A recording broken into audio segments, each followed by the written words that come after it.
के पहले दिन बाजार में बने नए रिकॉर्ड और आखिरी 1.5 घंटे रहेगा बाजार में भरपूर एक्शन। तो क्या होगा 1.5 घंटे का एक्शन, कहां होगी क्लोजिंग और क्या करेंगे कल की तैयारी, चलिए करते हैं शुरुआत फाइनल ट्रेड की। स्वागत है आप सबका, नमस्कार, मैं हूं अनिल सिंघवी। और नमस्कार, मैं हूं दीपांशु भंडारी। जानेंगे अनिल जी से कि अब बाजार में क्या रणनीति होनी चाहिए और किस तरह के ट्रेडिंग के मौके बन रहे हैं। हमारे एक्सपर्ट्स भी जुड़ने के लिए तैयार हैं, पर सर उससे पहले बताएं इस समय की बड़ी बातें क्या है। देखिए दीप, बड़ी बातों में सिंपल है कि एक्शन भरपूर है, थोड़ी प्रॉफिट बुकिंग आई है। अब आपको जैसे देखना देख लो, ऊपरी स्तरों से थोड़ी प्रॉफिट बुकिंग और निचले स्तरों से थोड़ी रिकवरी। तो आप दोनों तरह से देख सकते हैं, half glass full, half glass empty, जैसे आपका मन हो। लेकिन बाजार की रफ्तार बहुत बढ़िया है, बाजार का ट्रेड करने का तरीका बहुत बढ़िया है। लेवल्स को दोनों तरफ रेस्पेक्ट करके बाजार चलता हुआ दिख रहा है। नया रिकॉर्ड फिर से बना है बाजार में, ये आप देख ही चुके हैं, सेंसेक्स और निफ्टी दोनों पर। और बैंक निफ्टी ने भी 23 मार्च के बाद लो से अब तक का सबसे हाईएस्ट लेवल बनाया है। ओके, 200 पॉइंट मजबूत है bank Nifty. Metal pharma bank आज मजबूत है। डाउ फ्यूचर्स 200 पॉइंट ऊपर। एक चीज़ जरूर कहूँगा दीप की, जितनी मजबूती डाउ फ्यूचर्स में ना, उसके हिसाब से जोश थोड़ा कम है आज। वैसे अगर हम तो 50-100 पॉइंट नीचे देख के डाउ को ही मजबूत हो जाते हैं, आज 200 ऊपर है, फिर भी वो वाली बात नहीं दिख रही जो चाहिए, है ना। बिल्कुल अनिल जी, और मेरा वही सवाल था सर कि मौसम भी आज थोड़ा ठंडा है और बाजार का एक्शन भी थोड़ा ठंडा, थोड़ा सुस्त होते हुए दिख रहा है। क्या ये आखिरी 1-1.5 घंटे में गर्मी लौटती हुई दिखेगी? हाँ बिल्कुल, इसी के लिए तो रुके हैं। आप और हम शो शुरू कर रहे हैं, उसके बाद बाजार में थोड़ी गर्मी आए, तो उम्मीद करते हैं आखिरी 1.5 घंटे में कुछ एक्शन और बढ़ता हुआ नजर आए। उम्मीद पूरी है। देखिए पहली चीज़ तो ये है दीप कि अब आप एक बात समझिए, एक करेक्शन जो दिन के दौरान आता है, आमतौर पर हर रोज 5 में से 4 दिन हफ्ते में आता है। दिन के दौरान एक मौका बाजार देता है, परफेक्ट एंट्री लेवल, वहाँ आप घुस गए तो घुस गए, ठीक है ना। तो वो मौका आज भी आपको मिल गया, करेक्ट, थोड़ी देर के लिए मिला लेकिन मिला। पहला तो आपके लिए जो मौका एक चाहिए वो तो मिल गया, तो अब नीचे की रिस्क एक उस लिहाज से कम हो गई, खत्म तो कभी नहीं होती, कम हो गई। दूसरा मौका आपको डाउ से मिलता है, स्पेशली जैसे जैसे आप क्लोजिंग की तरफ बढ़ते हैं, आप ज़्यादा डाउ फ्यूचर को ताकते रहते हैं, तो डाउ फ्यूचर आपको कह रहा है तेजी करिए। चलिए आपका मन नहीं भी है तेजी करने का, थोड़ा डर भी लग रहा है, तो कम से कम नीचे जाने का डर तो खत्म। तो दो कारण इस वक्त ऐसे हैं, एक दिन का करेक्शन और दूसरा डाउ फ्यूचर्स। ये बता रहा है कि आखिरी 1.5 घंटे में आप ज़्यादा कमज़ोर होंगे, नहीं तो इस गलतफहमी में ना रहे कि बहुत प्रॉफिट बुकिंग या बहुत तेज बिकवाली होगी। कम से कम इस वक्त ये दिख रहा है। तीसरा कारण होता है डेटा का, जो आप मुझे इजाज़त देंगे तो थोड़ी देर में मैं डेटा पढ़ लूँगा। डेटा मेरे पास आ ही गए, आशीष ले आए, तो बस मैं पढ़ लूँगा और उसके बाद पढ़ने के बाद ये देखिए आ गए मेरे हाथ में, और पढ़ने के बाद फिर मैं आपको बता दूंगा कि 2:30 बजे की स्ट्रेटेजी में क्या कुछ होने वाला है। तो बाकी सब परफेक्ट है, दो चीज़ परफेक्ट है। डेटा कितनी तेजी या रुकने का इशारा कर रहे हैं वो मैं आपको थोड़ी देर में बताऊंगा। तब तक भसीन साहब बताने के लिए तैयार हैं अपने बेहतरीन स्टॉक्स। आइए बिगुल के साथ उनका स्वागत किया जाए।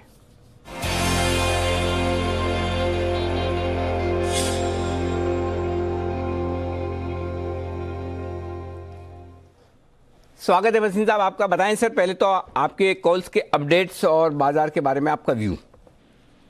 तो अपडेट अनिल जी ये है कि सुबह आपको आईजीएल पेट्रोनेट दिया था, आईजीएल 86 वाला 94.50 हिट हो गया, आप बुक कर सकते हैं प्रॉफिट। Petronet hit 68, 90, 69।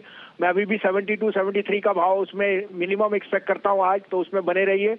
शॉर्ट में आपको टाटा मोटर दिया था, बने रहिए। ऑटोज आर वेरी वीक, और आपको दिख ही रहा है कि मैंने आपको पहले आइशर मोटर दिया था, महिंद्रा दिया था, वो सारे टारगेट्स हो गए। अब आपके लिए बायस हैं, लेकिन ये अनिल जी फिर मैं बोल रहा हूँ ट्रेडिंग बायस हैं, यहाँ स्टॉप लॉस जरूर एडहर कीजिए, because market can be choppy. 2 buys 1 sell है, आप कहे तो मैं शुरू करूँ? जी सर बताएं प्लीज। तो पहला बाय होएगा सर, मुझे इस भाव पे जो प्रोडक्शन आई है और स्टील के प्राइसेस से जिंदल स्टील बहुत पसंद है। 264 का भाव है, 257.5 का स्टॉप लॉस रखिए, 2% का। इसमें 275 तक का टारगेट आपको दिख सकता है।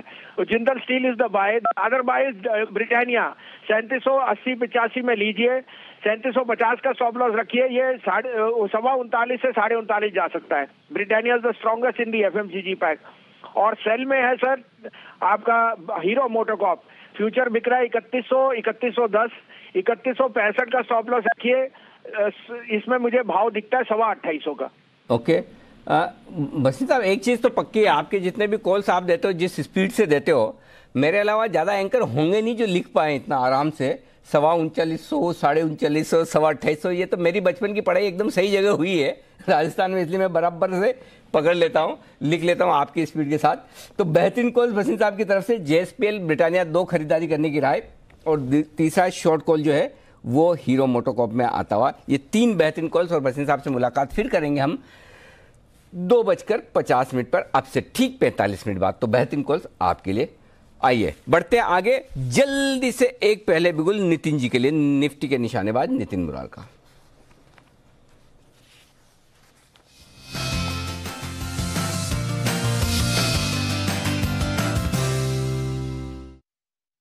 में आने की तैयारी कर रहे हैं, तब तक एक काम करिए, बिगुल आशु मदान साहब के लिए, स्विंग के सुल्तान आशु मदान, उनकी तरफ से भी कॉल्स की तैयारी।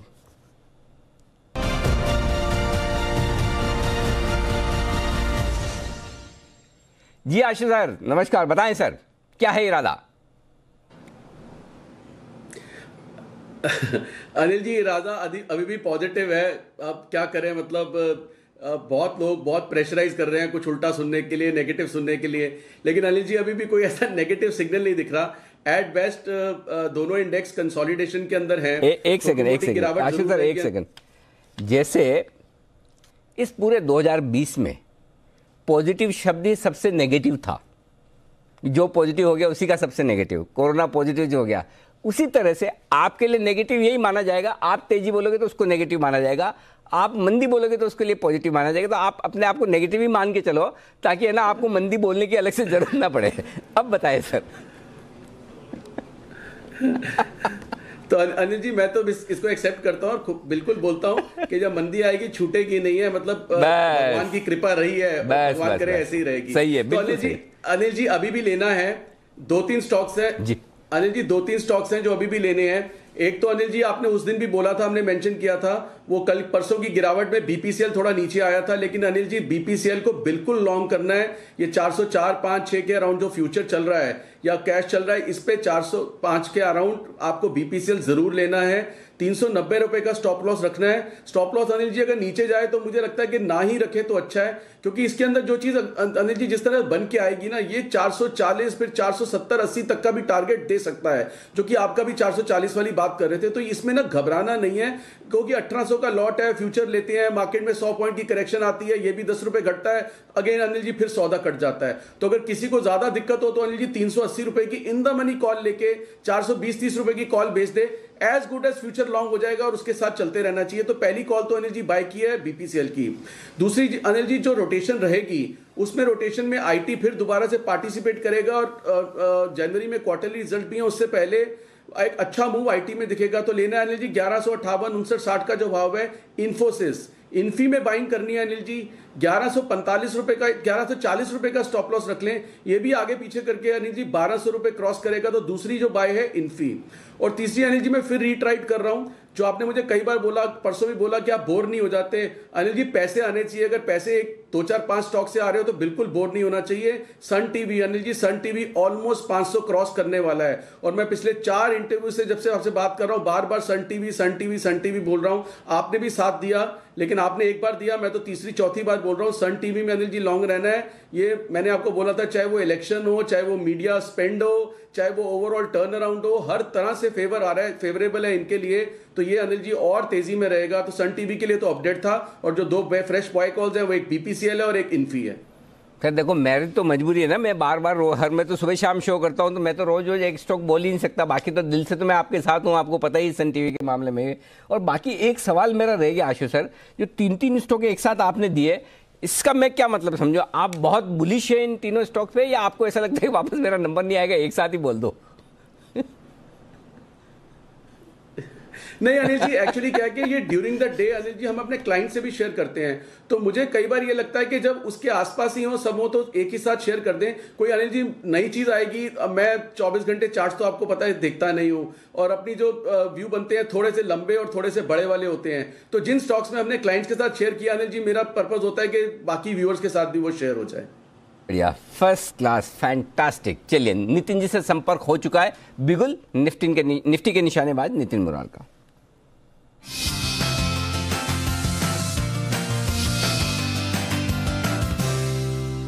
नितिन जी लगाओ निशाना निफ्टी पर।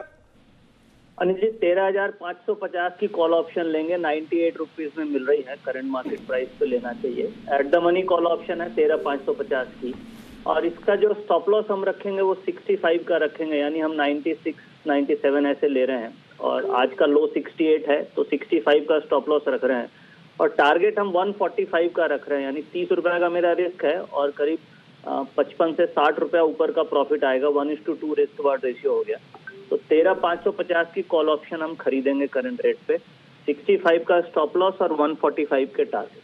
यही और भी कुछ मन है खरीदने का? नहीं अनिल जी, फिलहाल तो यही लग रहा है और बैंक निफ्टी में डेटा बड़ा अच्छा बन रहा है। बैंक निफ्टी में आईसीआईसी बैंक लीड करना चाहिए, तो मुझे लग रहा है जो यहाँ से रैली बनेगी वो बैंक निफ्टी से बनेगी और बैंक निफ्टी की रैली आईसीआईसी बैंक से बनेगी। तो बैंक निफ्टी की आप तो बैंक निफ्टी की बुल कॉल स्प्रेड भी आप कर सकते हैं, उसमें हम एट द मनी यानी 13,800 की कॉल ऑप्शन लेकर के आपको तो निफ्टी की है 30,800 की लेनी पड़ेगी यहाँ पे आपको। हाँ 30,800 की अनिल जी लेकर के 31,100 की बेचनी है। ये 132 में बन रही है, स्टॉप लॉस 90 का होगा और टारगेट इसका 220 का होगा। मुझे लग रहा है बैंक निफ्टी यहाँ से लीड करेगी, जो निफ्टी को ऊपर लेके जा सकती है और उसमें लीडर आईसीआईसी बैंक निकल के आता है। आपके मुंह में घी शक्कर का मिक्सचर, बहुत बहुत धन्यवाद। दोनों ही आप कॉल बढ़ाते जाएं, बैंक निफ्टी और निफ्टी के लिए आपके मुंह में घी और बैंक निफ्टी के लिए शक्कर। ठीक है नितिन जी, जल्दी मुलाकात करेंगे और बीच में 1-2 स्टॉक और अच्छे निकल जाए, आप निफ्टी बैंक निफ्टी के बाहर भी थोड़ा ध्यान में रखिएगा तो जरूर बताइएगा। आइए अब वागले साहब तैयार हैं, वागले का वंडर।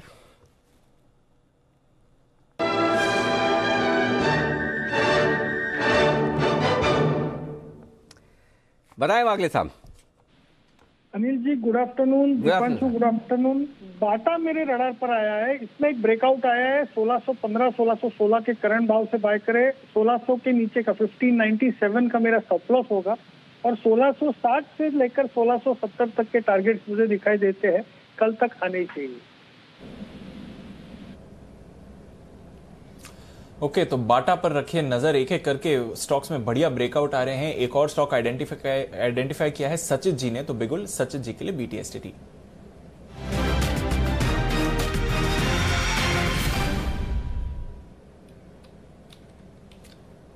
बताएं Sachit ji. Good afternoon Deepanshu, good afternoon Anil sir. मेरी यहाँ पे बिकवाली की सलाह है एंड स्टॉक का नाम है बंधन बैंक। यहाँ पर एक काफी अच्छा नेगेटिव डाइवर्जेंस डेवलप हो चुका था डेली चार्ट पे और जिस तरीके से 420 का एक पर्टिकुलर सपोर्ट इसने अभी ब्रेक किया है, तो 427 के स्टॉप लॉस के साथ आपको शॉर्ट्स डिप्लॉय करने चाहिए। इंट्राडे के लिहाज से मुझे लग रहा है अराउंड 405 के आसपास के स्विंग्स बनने चाहिए, बट पोजिशनली उम्मीद यही है कि अराउंड 390 के आसपास ये पर्टिकुलर मूव एक्सटेंड होनी चाहिए। सो मुझे लग रहा है यहाँ पर काफी बड़ा एग्जॉशन ऑलरेडी दिखाई दे रहा था बैंक इस पर्टिकुलर स्टॉक में, जिसका कंफर्मेशन अभी 420 के नीचे आ चुका है। तो यहाँ पर शॉर्ट्स बरकरार रखने हैं बंधन बैंक में 427 के स्टॉप लॉस के साथ, 395 एक फाइनल टारगेट के लिए। बिल्कुल, तो 280 290 से जो रैली शुरू हुई थी बंधन बैंक में, अब थोड़ी मुनाफा वसूली वहां पर आपको आती हुई दिख रही है, तो नजर रखिए स्टॉक अब आपको गिरावट आते हुए दिखा रहा है। पर आइए चलते हैं देवांशी के पास और जान लेते हैं कौन से ऐसे अहम इवेंट्स हैं, ट्रिगर्स हैं जहां पर बाजार की नजर बनी हुई है। गुड आफ्टरनून देवांशी, बताइए। आफ्टरनून दीपांशु, आज सबसे पहले तो देखिए 3 बजे जो वित्त मंत्री के एनबीएफसीज और बैंक्स के साथ एक बैठक होती हुई दिखेगी, प्री बजट की बैठक होगी। साथ ही सुप्रीम कोर्ट में लोन मॉरिटोरियम मामले पर जो सुनवाई है वो होती हुई दिखेगी। टाटा वर्सेस मिस्त्री के मामले में सुप्रीम कोर्ट में सुनवाई है और साथ ही वेदांता की जो गोवा माइनिंग दोबारा शुरू करने पर भी आज सुनवाई होती हुई दिखेगी। केआईओसीएल के बायबैक आज बंद होता हुआ दिखेगा, 110 रुपए प्रति शेयर के भाव पर यह बायबैक आता हुआ दिखा था और साथ ही आज शाम नवंबर की रिटेल महंगाई दर के आंकड़े भी आएंगे, इस पर नजर रखें। कल वेक्टर फूड्स स्पेशलिटी का जो आईपीओ है वो खुलता हुआ दिखेगा, 286 288 ये प्राइस बैंड है। साथ ही मेजेस्को की डिविडेंड पर बोर्ड की बैठक है और रिकॉर्ड डेट 25 दिसंबर को तय की गई है। गुड टायर ये भी 80 रुपए प्रति शेयर के अंतरिम डिविडेंड की रिकॉर्ड डेट है कल। पीएमसी बैंक रिवाइवल के लिए बोलियां देने का कल आखिरी दिन है और साथ ही यूएस फेड की ब्याज दरों की 2 दिनों की अहम बैठक शुरू होती हुई दिखेगी और 16 दिसंबर को अजंता फार्मा का बायबैक बंद होगा, 1850 रुपए प्रति शेयर का भाव है। एपीएल अपोलो 1:5 रेशियो में शेयर विभाजन की रिकॉर्ड डेट है और साथ ही यूएस फेड की पॉलिसी आएगी और एसेट खरीदी पर भी बढ़त होती हुई दिख सकती है। ये फिलहाल इवेंट्स हैं जिन पर आपको नजर रखनी है। बिल्कुल, तो भरपूर इवेंट्स हैं, कुछ corporate action end of course US Fed की पॉलिसी है जहां पर हमारी नजर रहेगी। आइए कुशल के पास भी चलते हैं जानने के लिए खबरों वाले stocks. Good afternoon Kushal. Good afternoon Deepanshu. देखिए, हमने आपको एक्सक्लूसिव जानकारी दी है कि अदानी एंटरप्राइजेज और रुचि सोया ये दोनों स्टॉक्स फोकस में रहेंगे, क्योंकि सूत्रों के हवाले से ये पता चल रहा है कि जो सोयाबीन और जो सनफ्लावर ऑयल है उन पर इंपोर्ट ड्यूटी बढ़ सकती है, और जो घरेलू कंपनियां हैं जो ये प्रोडक्ट का उत्पादन करती हैं उनके लिए काफ़ी पॉजिटिव खबर है। और यहाँ पर एक और चीज़ भी है कि जो क्रूड पाम ऑयल है उस पर भी जो इम्पोर्ट ड्यूटी है वो कम हो सकती है। तो जाहिर सी बात है कि इनके लिए जो इनको रिफाइन करके जो है घरेलू बाजार में बेचते हैं उनके लिए काफ़ी पॉजिटिव खबर है। इसके अलावा सेल, न्यू इंडिया एश्योरेंस और जीएससी हाउसिंग फाइनेंस जैसी कंपनियों पर नजर रखिए, क्योंकि कोजेंसिस के हवाले से एक खबर आई है कि FY22 तक जो है इन तीनों कंपनी का जो OFS आना था वो टल सकता है। तो ये इन तीनों के लिए नेगेटिव खबर है। साथ ही हैप्पीएस्ट माइंड यहाँ पर पॉजिटिव न्यूज आती हुई दिखी है, क्योंकि इन्होंने एंटरप्राइज सॉल्यूशंस के लिए जो यूके की एक रोबोटिक सोल्यूशन कंपनी है इनेट, उसके साथ इन्होंने करार कर लिया है। तो ये अपने आप में इनके लिए काफी पॉजिटिव खबर है, क्योंकि यूके के मार्केट में यहाँ पर इनकी और पेनिट्रेशन बढ़ती हुई नजर आएगी। और अंत में जी शिपिंग, यहाँ पर इनके जो एक बल्क कैरियर है जो इन्होंने 2006 में बनाया था उसको इन्होंने बेचने के लिए करार कर लिया है, और FY21 के सेकेंड हाफ तक यानी कि अगले 3 महीनों में जो है इसकी डिलीवरी होती हुई नजर आएगी जो खरीदार हैं उनको। ओके, तो ढेर सारे स्टॉक्स हैं जो आपकी लिस्ट में होने चाहिए। खबरों के दम पर एक्शन आते हुए दिख रहा है। चलिए एक्शन को आगे बढ़ाते हैं। कई सारे और स्टॉक्स हैं जो आपको शानदार मूव इस समय दे रहे हैं। कैपिटल गुड्स स्पेस पर नजर रखिए, एक बड़ा ब्रेकआउट फिर से आते हुए दिख रहा है L&T में। और सचित जी, 10 महीनों की ऊंचाई पर स्टॉक आया है। जबरदस्त तेजी L&T में, 1250 के स्तर आज के सेशन में आते हुए दिखे हैं और कुछ बड़े ऑर्डर्स भी इन्होंने आज जीते हैं। बताएं L&T की चार्ट क्या कह रही है? ब्रेकआउट हुआ है काउंटर में अराउंड 1150 के आसपास, और उसी का फॉलो थ्रू एक्शन नजर आ रहा है। जिस तरीके से ये ब्रेकआउट हुआ था उसके जो टारगेट्स है वो लगभग अराउंड 1280 के आसपास प्लेस्ड है। तो मुझे लग रहा है और थोड़ी सी यहाँ पे एक्सटेंडेड मूव होनी चाहिए। जिस तरीके से आज के सत्र में मोमेंटम डेवलप हुआ है, मुझे लग रहा है एक ट्रेलिंग स्टॉप लॉस जरूर लगाना चाहिए अराउंड 1220 के आसपास, बट 1280 1285 जैसे ही आ जाता है वहां पर एक बार पोजीशन रिव्यू करनी चाहिए। सो फिलहाल तो थोड़ा सा मोमेंटम और एक्सटेंड होने की गुंजाइश है। तो ये है आपके लिए L&T पर राइज 4.5% मजबूत, दिवाली पे कमाल करती हुई दिख रही है L&T और ITC। वाह, बहुत ही बढ़िया, फर्स्ट क्लास यहां पर एक्शन आपके लिए होता हुआ दिख रहा है। मजबूत बाजार एकदम परफेक्ट ट्रेड करते हुए दिख रहे हैं आपको, और मजबूती के साथ और आगे बढ़ते हुए दिख भी रहे हैं। ओके, अब कुछ और स्टॉक, और हाँ, उससे पहले हमारे साथ अब कार्यक्रम में शामिल होंगे सेठी साहब भी, उनसे भी हम कुछ बेहतरीन पिक्स लेंगे। लेकिन उससे पहले किरण जी, जो एक्शन है बाजार में वो मेटल शेयरों में वापस से बनता हुआ नजर आ रहा है, और इनमें मैं जानना चाहता हूं कि कोई अगर आपको स्पेसिफिक मेटल स्टॉक पसंद हो तो वो बताइए, या फिर JSPL जो ज़्यादा आज एक्शन में दिख रहा है उसी पर फोकस किया जाए।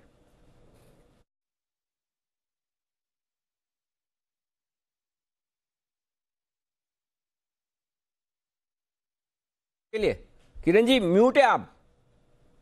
आई am sorry Anil ji, very good afternoon. आपको क्या लगा आपका नंबर नहीं आएगा? आपने तो माइक ही बंद करके बैठ गए आप तो। नहीं अनिल जी, ऐसा नहीं।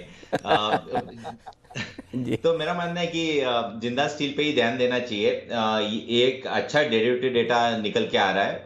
अभी 270 का एक छोटा सा बैरियर है, ये एक बार निकल जाए अनिल जी तो एक बहुत बड़ी रैली हमें देखने को मिलेगी। तो मेरा मानना है कि एक्यूमुलेट करना चाहिए। 257 का मेरा स्टॉप लॉस रहेगा, और 270 के ऊपर एग्रेसिवली खरीदी करनी चाहिए। तो मैं ये एक ट्रेड बनेगा। और अनिल जी, मुझे भी एक बिगुल बजवाइए, मेरा भी एक कॉल है। ओके, तो ये है JSPL पर आपके लिए राय इस वक्त आती हुई। HPCL एक और स्टॉक है जो अच्छा किरण जी को बिगुल भी चाहिए। किरण जी, आपके लिए तो बिगुल कब से इंतजार कर रहा है कि कब किरण जी बोले कब मैं बजूं। तो किरण का कमाल आपके लिए।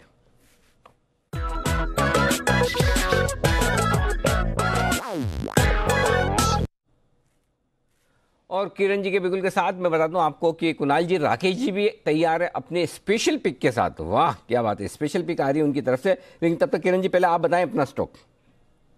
अनिल जी, अभी बाटा बाय करने की सलाह है। बहुत ही बेहतरीन ब्रेकआउट देखने को मिला है, और इसके 2-3 रीजंस है। पहले तो सबसे ज्यादा OI चेंज बाटा नंबर 1 पे है, 22.5% के बढ़त देखने को मिल रही है।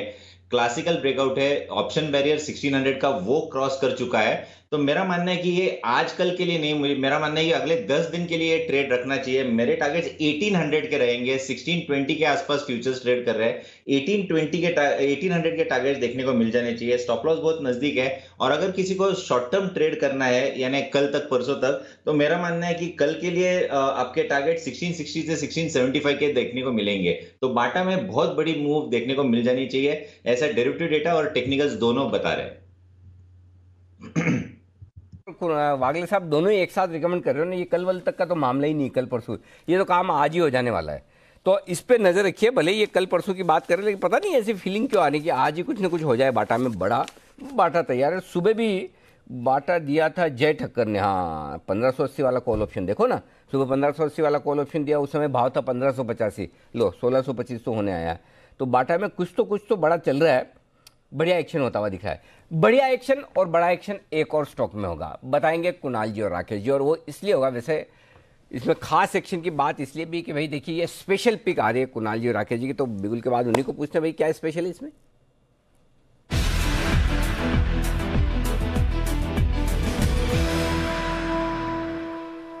बताइए सर आपकी स्पेशल पिक।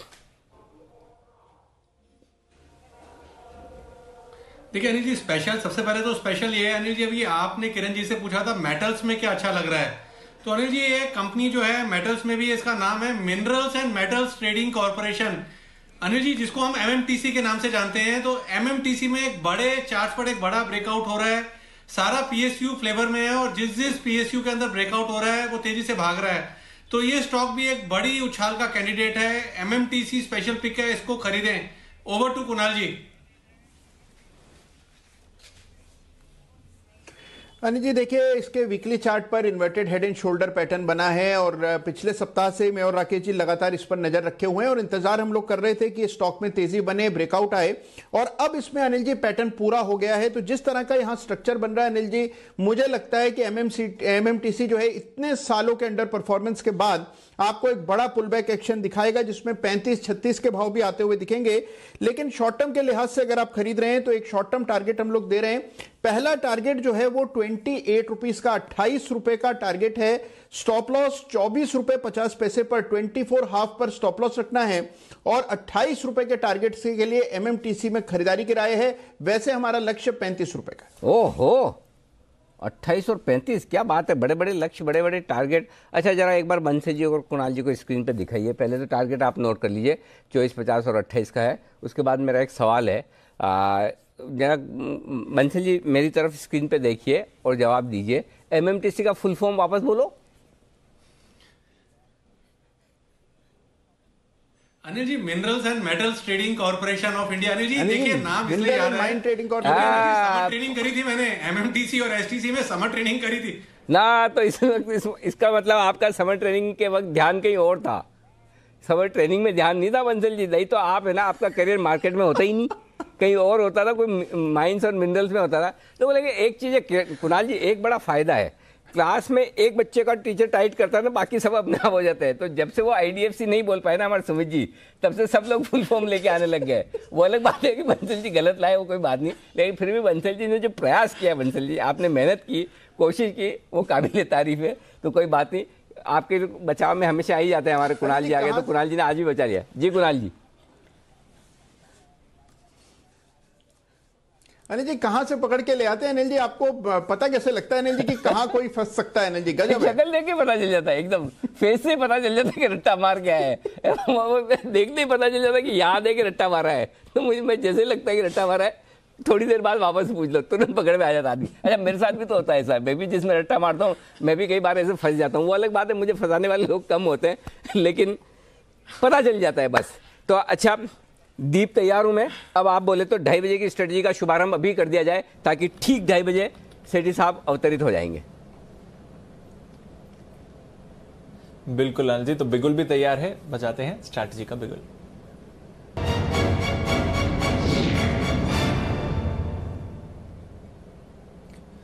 अनिल जी बाजार भी तैयार है एकदम स्ट्रैटेजी के लिए, निचले स्तरों से अच्छी रिकवरी आई है इस समय। और अगर आप ग्लोबल मार्केट्स का भी हाल देखें तो सुबह से ही तेजी में है। डाउ फ्यूचर्स इस समय 250 अंकों की बढ़त डाउ फ्यूचर्स पर आपको आती हुई दिख रही है सर। नास्डैक फ्यूचर्स की बात करें तो वहां पर भी तेजी का माहौल है, 12,400 के ऊपर ट्रेड हो रहा है।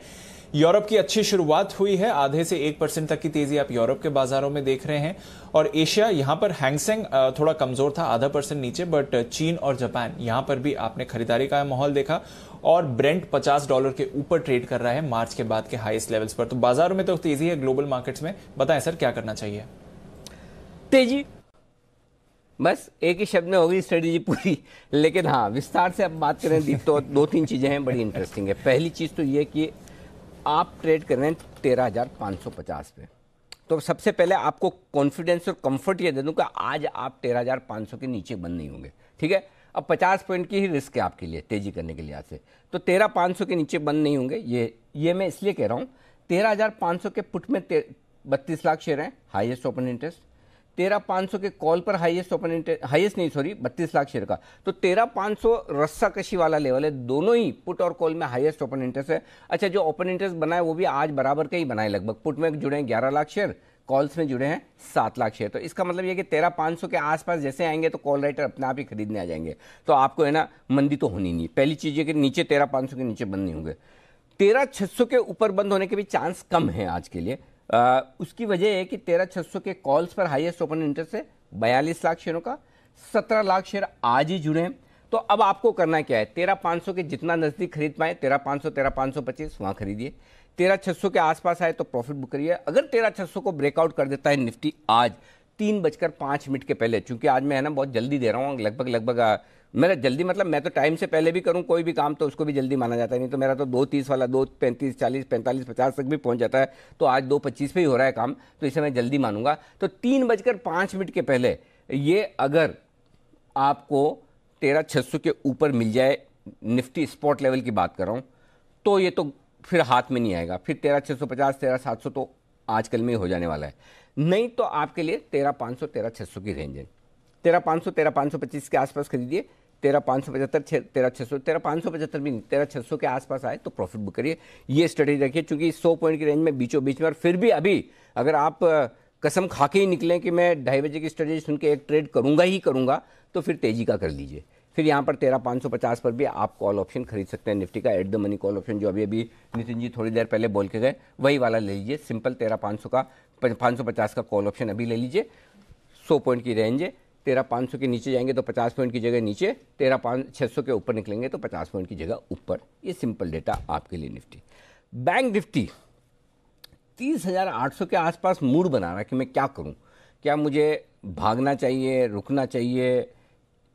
13,800 के ऊपर बंद, 30,800 के ऊपर बंद हो सकते हैं। तो 30,800 के ऊपर अगर आज बंद होता है तो मजा ही आ जाएगा, क्योंकि देखिए 2 अटेम्प्ट किए हैं 30,800 के ऊपर पिछले हफ्ते, और आज तीसरा अटेम्प्ट है 30,800 के ऊपर। आज 30,845, 23 मार्च के लो से आज तक का हाईएस्ट है ये बैंक निफ्टी का। लाइफ टाइम हाई नहीं है, लेकिन मार्च से लेकर अभी तक का हाई है। तो ऐसे में 30,800 के ऊपर जाने की कोशिश करा। अगर आज 30,800 के ऊपर बंद होता है तो कल के लिए आप खरीद के जाइए। पहली चीज है, अगर आज ही खरीदना है तो 30,700 ये ज़्यादा एंट्री लेवल सही है। तो फिलहाल मैं 30,700 का इंतजार कर रहा हूं, अगर वहां आया तो ठीक, या फिर 30,800, 850 के ऊपर टिक गया तो भी खरीद सकते हैं। तो दोनों में से देखते हैं, हो सकता है मूड बना, डेटा आए, लेवल आए तो मैं एक कॉल दूंगा आपको। अब मैं 30,500 के ऊपर नजर बनाए हूं, क्यों?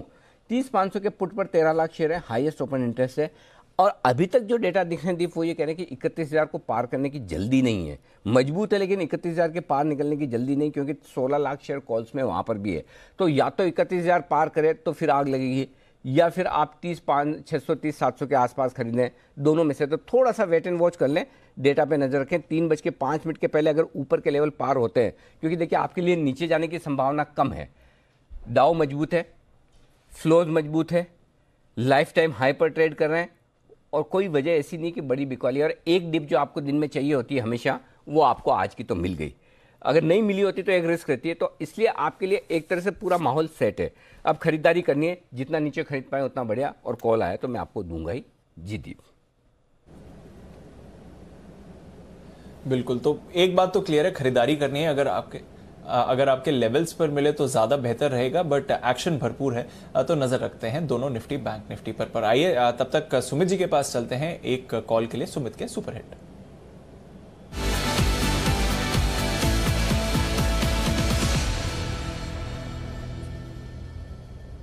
बताएं सुमित जी। दीपांशु, बाय का स्टॉक रडार पे आया है। स्टॉक का भाव चल रहा है 78 रुपीज 90 पैसा, 78 रुपया 90 पैसे के आसपास स्टॉक अभी ट्रेड कर रहा है। और स्टॉक का नाम है फर्स्ट सोर्स सॉल्यूशन लिमिटेड, यानी कि FSL, जिसका सिंबल है FSL। FSL के अंदर मोमेंटम बिल्डअप हुआ है। FSL एक स्ट्रॉन्ग कैंडल फॉर्म कर रहा है, अच्छा प्राइस एक्शन देखने को मिल रहा है और वॉल्यूम्स भी अच्छे खासे देखने को मिल रहे हैं। 22 लाख शेयर्स के आसपास के वॉल्यूम देखने को मिल रहे हैं। ये स्टॉक के अंदर यहां से मोमेंटम बिल्डअप हो रहा है। ऐसा लग रहा है कि स्टॉक यहां से एक अच्छी छलांग और एक अच्छी तेजी दिखाने को तैयार है। FSL के अंदर यहां पे खरीदारी करके चलने का सलाह रहेगा। नीचे में 75 के नीचे का स्टॉप लॉस लगाए, यानी 75 रुपए के स्टॉप लॉस से खरीदारी करें। जिस तरह की कैंडल फॉर्म हो रही है उसको देखते हुए मेरे को लगता है कि FSL यहां से 7 से 8% का मिनिमम अपसाइड मूव दिखाएगा, जिसके अंदर ऊपर में 84 से 85 के टारगेट होंगे। और अगर 85 का लेवल ब्रेक होता है तो ये 90 रुपए तक का कैंडिडेट भी बन सकता है। यहां पे खरीदारी बनती है 75 के स्टॉप लॉस से 85 से 90 के टारगेट्स के लिए। सोर्स लिमिटेड 6% ऊपर और यहां पर है खरीदारी करने की राय इस वक्त। ओके, आशीष मेरे साथ। आशीष, कब रिकमेंड किया था मालामाल वीकली में? अनिल जी, ऑलमोस्ट एग्जैक्ट 1 साल हो गया और भाव तो काफी ज्यादा आश्चर्यजनक। साल भर में डबल? साल भर में डबल हो गया। 40 पर बताया था हमने, 80 हो गया आज भाव। अरे वाह, अब दूसरा बताओ। तो आशीष को बोलता हूँ दूसरे और स्टॉक इसी तरह के निकाले। 1 साल में मालामाल वीकली वाले स्टॉक्स ने सर काफी सारे स्टॉक्स ऐसे रहे जहां पर 2x से 3x तक के रिटर्न देखने को मिले। 2 से 3 गुना हुआ। एक्चुअली अभी भी लोग बहुत बोलते हैं मालामाल वीकली शुरू करो, डेली करो, वीकली करो, लेकिन क्या वैल्यूएशन कंफर्ट अब थोड़ा कम है ऐसा नहीं। स्टोरीज बहुत हैं, लेकिन स्टोरीज अच्छी और साथ में भाव सही हो तो मजा आ जाए। तो ठीक है, हमारी नज़र तो है ही कुछ ना कुछ अच्छे स्टॉक्स के लिए, तो इसलिए अभी आजकल ट्रेडिंग के लिहाज से ज़्यादा बोल रहे हैं, बजाय इसके कि आपको इन्वेस्टमेंट के एंगल से बोलें कि भाई ये कर दो वो कर दो। तो थोड़ा सा इन्वेस्टमेंट के लिए एक बार बाजार हल्के हो गए, मौका मिला तो ठीक है, नहीं मिला तो जो है वही ठीक है, कोई दिक्कत नहीं। तो ये है आपके लिए FSL में खरीदारी करने की राय 85-90 के टारगेट के लिए। सेठी साहब तैयार है और उनके लिए बिगुल भी तैयार है।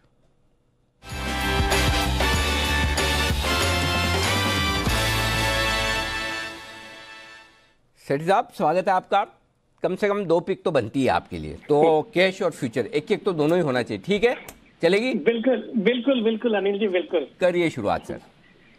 Good afternoon Anil ji. 2 pick है, एक कैश मार्केट की और एक एफ&ओ की। पहले कैश मार्केट के स्टॉक के बारे में बात करना चाहूंगा। उसके पहले एक अपडेट। सुबह आज एक जबरदस्त company MNC company Esab India recommend करा था 1580 रुपए के लेवल पे। अभी भाव उसका 1730 रुपया, 14% आज में बढ़ गया है। मेरी लॉन्ग टर्म पिक थी, 2000 के टारगेट थे, बट आज ये 1730 रुपए के लेवल्स पे अभी ट्रेड कर रहा है। वैसे ही एक दमदार MNC कंपनी आज शॉर्ट टर्म के लिए वापस रिकमेंड कर रहा हूँ। स्टॉक का नाम है आइनियोस स्टाइरोल्यूशन। ये एक ABS बनाने वाली कंपनी है। ये ABS जो प्रोडक्ट है ये ऑटो कंपनीज को लगता है और होम अप्लायंसेस कंपनी को लगता है, और ये दोनों सेक्टर बहुत ही अच्छा कर रहे हैं। और ये ABS के प्राइसेस में एक तूफानी तेजी बनी हुई है अनिल जी। अभी आप सितंबर क्वार्टर के नतीजे देखेंगे तो बहुत ही शानदार नतीजे इस कंपनी ने पेश किए। 35 करोड़ का पैट बताया वर्सेस 9 करोड़, पिछले साल 9 करोड़ का था, और जून क्वार्टर में तो 20 करोड़ का नुकसान था। और ये सितंबर क्वार्टर के नतीजे के बाद जो तेजी ABS के प्राइसेस में है, मुझे लगता है इस क्वार्टर के नतीजे बेहद ही शानदार होंगे। सितंबर क्वार्टर में भी जो ऑपरेटिंग प्रॉफिट मार्जिन था वो 15% का था। एक फंडामेंटली बहुत ही अच्छी कंपनी है। डेट इक्विटी रेशियो सिर्फ 0.24 का है। प्रोमोटर्स की हिस्सेदारी 75% है। FIS DIS 12% ओन करते हैं। और इस कंपनी ने भी अपना डीलिस्टिंग की एक कोशिश करी थी, जहां पे डिस्कवर्ड प्राइस आया था 1100 रुपए का। अभी भी वहां से 250 रुपए कम ये स्टॉक ट्रेड करता है। मुझे लगता है ये स्टॉक बहुत ही शॉर्ट टर्म में, जो कि अभी 815-18 के भाव पे ट्रेड कर रहा है, बहुत ही शॉर्ट टर्म में 875 तक के लेवल्स बिल्कुल देखे जा सकते हैं। 18 के भाव पर ट्रेड कर रहा है, कर रहा नहीं, टेंस आपने गलत यूज किया, पास्ट टेंस हो गया सर। वो कर रहा था, अब हो गया 837-40। आपके बोलने के बाद थोड़ी वो भाव रहता है। तो ये है आइनोस स्टाइरुलेशन। ये पक्का मेरे को मालूम है कि ये है ना कुणाल जी ने खरीद के रखा होगा, जो है ना 3-4 डिजिट वाली इंटरनेशनल कंपनी। अच्छा ये भी है ना कुणाल जी का बड़ा सिस्टमेटिक काम है। जो 25-50-100 रुपये वाली MNC कंपनी होती है वो तो देखते भी नहीं, जितने 4 डिजिट 5 डिजिट वाले और ज़्यादा, हनीवेल ऑटोमेशन और क्या क्या ऐसे जो 10-10 हज़ार वाले के ऊपर के भाव तो और ज़्यादा खरीदते हैं। कुणाल जी है ये आपके पास? अनिल जी अगर आपको याद हो तो इसकी जब डीलिस्टिंग हुई थी तो बहुत अनिल जी उस समय ट्रोलिंग हुई थी जब इस स्टॉक में डीलिस्टिंग फेल हो गई थी। तो अनिल जी देखिए ये स्टॉक भी मेरे पोर्टफोलियो में है, और आइनियोस के अलावा अनिल जी एक लिंडे इंडिया है, उस पर भी डीलिस्टिंग फेल होने के बाद बहुत ट्रोलिंग हुई थी अनिल जी। तो दोनों ही काउंटर्स अनिल जी वापस तेजी दिखा रहे हैं और आज इसकी याद दिलाई है सेठी साहब ने, तो जबरदस्त तेजी बन रही है और ऊपर के लेवल्स बनेंगे। पूरी तरह सहमत हूं मैं सेठी साहब के साथ। कभी आपका और मेरा वेस्टेड इंटरेस्ट भी है कि चलो सेठी साहब और ये सब लोग इतनी एमएनसी कंपनी की, विदेशी कंपनी की बात करते हैं, बहुराष्ट्रीय कंपनी की बात करते हैं, मैं जाके कहीं अमेरिका में, कनाडा में, लंदन, सिंगापुर में भी वहाँ लिस्टेड कंपनियों में भी पैसा लगाऊं, ऐसा मन होता है आपका? अनिल जी देखिए, मन तो बहुत होता है और अनिल जी मुझे ऐसा लगता है कि देखिए अनिल जी एक रिवर्स फ्लोज भी होंगे, यानी कि देखिए अभी तक अनिल जी एफआईआईज, विदेशी एफआईआईज भारत में पैसा लगाते हैं। मैं अनिल जी उस दिन का इंतजार कर रहा हूं जब हमारी अपनी जो इंस्टीट्यूशंस हैं वो बाहर के मार्केट्स में पैसा लगाएंगी और उनके पैसा लगाने से वो बाजार ऊपर नीचे होंगे अनिल जी, तो उस दिन का इंतजार है अनिल जी मुझे। उसमें तो आपकी मेरी जिम्मेदारी बढ़ गई, फिर हमारे पास इतने पैसे हमें लगाने पड़ेंगे फंड्स में कि हमारे फंड जाकर वहाँ लगाए। पहले हमारा मार्केट तो निपटे, कम से कम हमारे मार्केट में अभी उल्टा बेचे जा रहे हैं। देखो सोचो, अगर घरेलू फंड नहीं बेचते तो क्या हाल हो जाता है, सोचो। मतलब ये 80-85 हज़ार करोड़ की खरीदारी एफआईज कर ले और घरेलू फंड ना भेजे तो मेरे ख्याल से सेठी साहब तब तो वैसे ही निफ्टी 16-18 हज़ार तो हो ही जाता। नहीं, बिल्कुल। अगर ये जिस हिसाब से एफआईआई की बाइंग और सामने अगर डीआईआई नहीं बेच रहे होते हैं तब तो डेफिनेटली ये 16-18 हज़ार का निफ्टी देखने को मिलता। तो इट्स गुड कि डीआईआई रेगुलर इंटरवल पे प्रॉफिट बुक कर रहे हैं, या हो सकता है उनके ऊपर थोड़ा रिटेल निवेशक भी थोड़ा रिडेम्पशन की ओर है उनका भी मूड, बिकॉज बाजार में एक अच्छी खासी तेजी बन गई और रिटेल निवेशक जिन्होंने मार्च के बाद से निवेश किया है उनको अच्छे रिटर्न्स बन रहे हैं, तो थोड़ा बहुत उनका प्रेशर भी हो सकता है। But all said and done, अगर डीआईआई नहीं बेचते तो ये बाजार तो 16,000-18 हज़ार निफ्टी डेफिनेटली हो जाता। नहीं, अपने तो उसमें भी खुश रहने का, बाद में कभी भगवान न करे गलती से एफआईज बेचने आए तो यही खरीदेंगे, जिसकी जेब में पैसा वो खरीदेगा। तो चलो कोई बात नहीं, तब करेक्शन भी आएगा तो ज़्यादा नहीं आएगा, घरेलू फंड खरीदेंगे। बताएं सर, दूसरा स्टॉक आज का आपका। अनिल जी, जो दूसरा मेरा स्टॉक है एफ&ओ स्पेस से, वो मेरा पिछले कुछ दिनों से पसंदीदा स्टॉक है इन्फोसिस। इस स्टॉक को मैंने पिछले वीक भी 1140 के लेवल पर रिकमेंड करा था, अभी 1163-64 का भाव है। ये स्टॉक मुझे लगता है बिल्कुल खरीदना चाहिए, आज अच्छे मौके दे रहा है, थोड़ा बाजार में कंसोलिडेट हो रहा है। मुझे लगता है ये लेवल बहुत ही अच्छे लेवल्स है और बहुत ही शॉर्ट टर्म में मुझे लगता है ये स्टॉक में हम 1225 तक के लेवल्स देखेंगे। स्टॉप लॉस रखना है 1140 का। इसका स्टॉप लॉस 1225 का टारगेट। मेरी तरफ से भी धन्यवाद स्वीकार कर लें, क्योंकि मैं भी 2 दिन से 3 दिन से पिछले हफ्ते से लगातार इन्फोसिस में बुलिश हूँ 1130 के लेवल से। अभी आपने आशु सर को सुना होगा थोड़ी देर पहले 1160 में, उन्होंने भी रिकमेंड किया। तो मेरे और आशु सर की तरफ से आपको धन्यवाद सेठी साहब, ये बेहतरीन पिक के लिए। आइए अगली पिक तैयार है बीटीएसटी के तौर पर सचिदानंद उत्तेकर जी की तरफ से।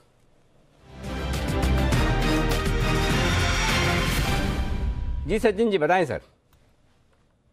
जी कैश सेगमेंट से स्टॉक है एंड काफी समय के बाद वापस रेडार में आया है। स्टॉक का नाम है MCX, जहां पर एक कंटिन्यूएशन पैटर्न मैच्योर हो चुका है। मुझे लग रहा है 1800 इस पर्टिकुलर लक्ष्य के लिए यहाँ पर लॉन्ग पोजीशन अभी यहाँ पे बिल्ड करने चाहिए। 1695 के आसपास इसके प्राइस कोट हो रही है। 1660 का लगाना चाहिए आपको स्टॉप लॉस एंड टारगेट एक ही होगा 1800 का। वीकली चार्ट्स पे देखें तो पिछले हफ्ते काफी डायनामिक प्राइस एक्शन इवॉल्व हुई थी।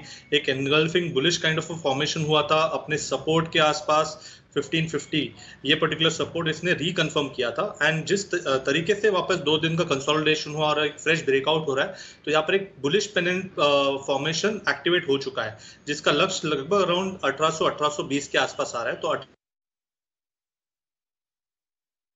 खरीदे 1660 का स्टॉप लॉस, 1800 का टारगेट सचिन जी की तरफ से आता हुआ, ये है बेहतरीन स्टॉक आपके लिए। ओके, आशीष भी हमारे साथ तैयार है। आशीष भी कुछ बढ़िया और इंटरेस्टिंग रिसर्च लेकर आए। आशीष बताइए क्या रिसर्च किया आपने? अनिल जी, आयन और कंपनीज पर फोकस रखना, बहुत तेजी हो रही, बहुत तेजी देखने को मिल रही है और इनफैक्ट जून के महीने से अगर आप देखें तो आयन और की कीमतों में 84% का उछाल देखने को मिला है और ढेर सारे कारण है। सबसे पहले देख लेते हैं कि जो घरेलू कारण है, क्योंकि देश में दोबारा कंस्ट्रक्शन एक्टिविटी शुरू हो गई है और सुबह मैं आपको ग्राफाइट इलेक्ट्रोड स्टॉक्स के बारे में भी बता रहा था कि कैसे स्टील में बढ़िया प्रोडक्शन देखने को मिल रहा है, मांग में लगातार बढ़त देखने को मिल रही है और इसका फायदा जो है कहीं ना कहीं आप आयरन ओर की जो मांग है इसमें भी देखने को मिल रहा है। मार्च में करीब 21 खदानें बंद हुई थी, यानी भारतीय बाजारों में भी अगर आप देखें तो सप्लाई के कंस्ट्रेंट है, इसका भी एक सहारा देखने को मिल रहा है।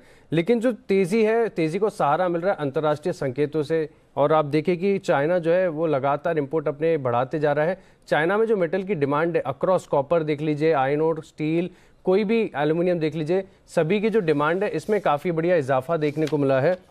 और देखिए जो चाइना है, मेजॉरिटी अपना 60% जो इंपोर्ट्स हैं वो ऑस्ट्रेलिया से करते हैं।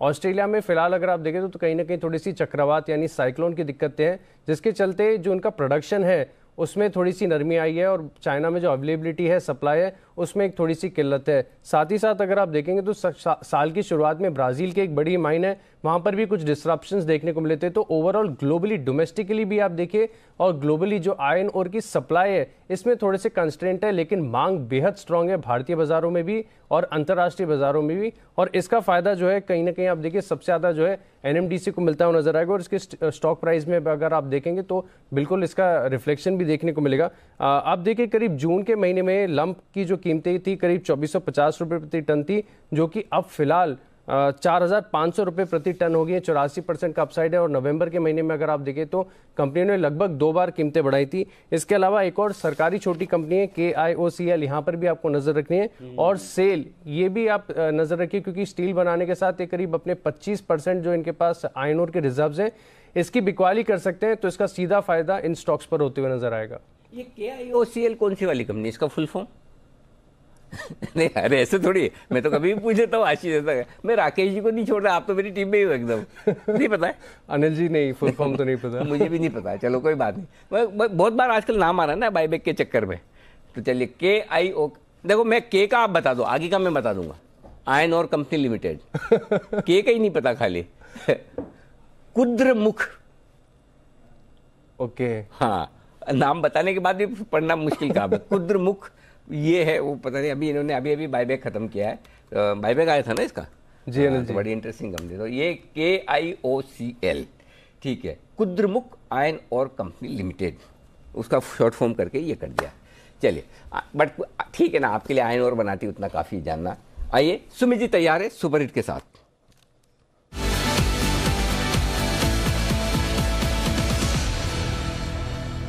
सुमित जी, अनिल जी, बाय का स्टॉक रडार पे आया है। स्टॉक के अंदर क्लास ब्रेकआउट है। स्टॉक का भाव चल रहा है 54 रुपए 40 पैसे, 54 रुपए 50 पैसे। स्टॉक का अभी भाव चल रहा है 54 रुपए 40 पैसे 50 पैसे। स्टॉक का नाम है Gujarat mineral development corporation limited, यानी कि GMDC लिमिटेड।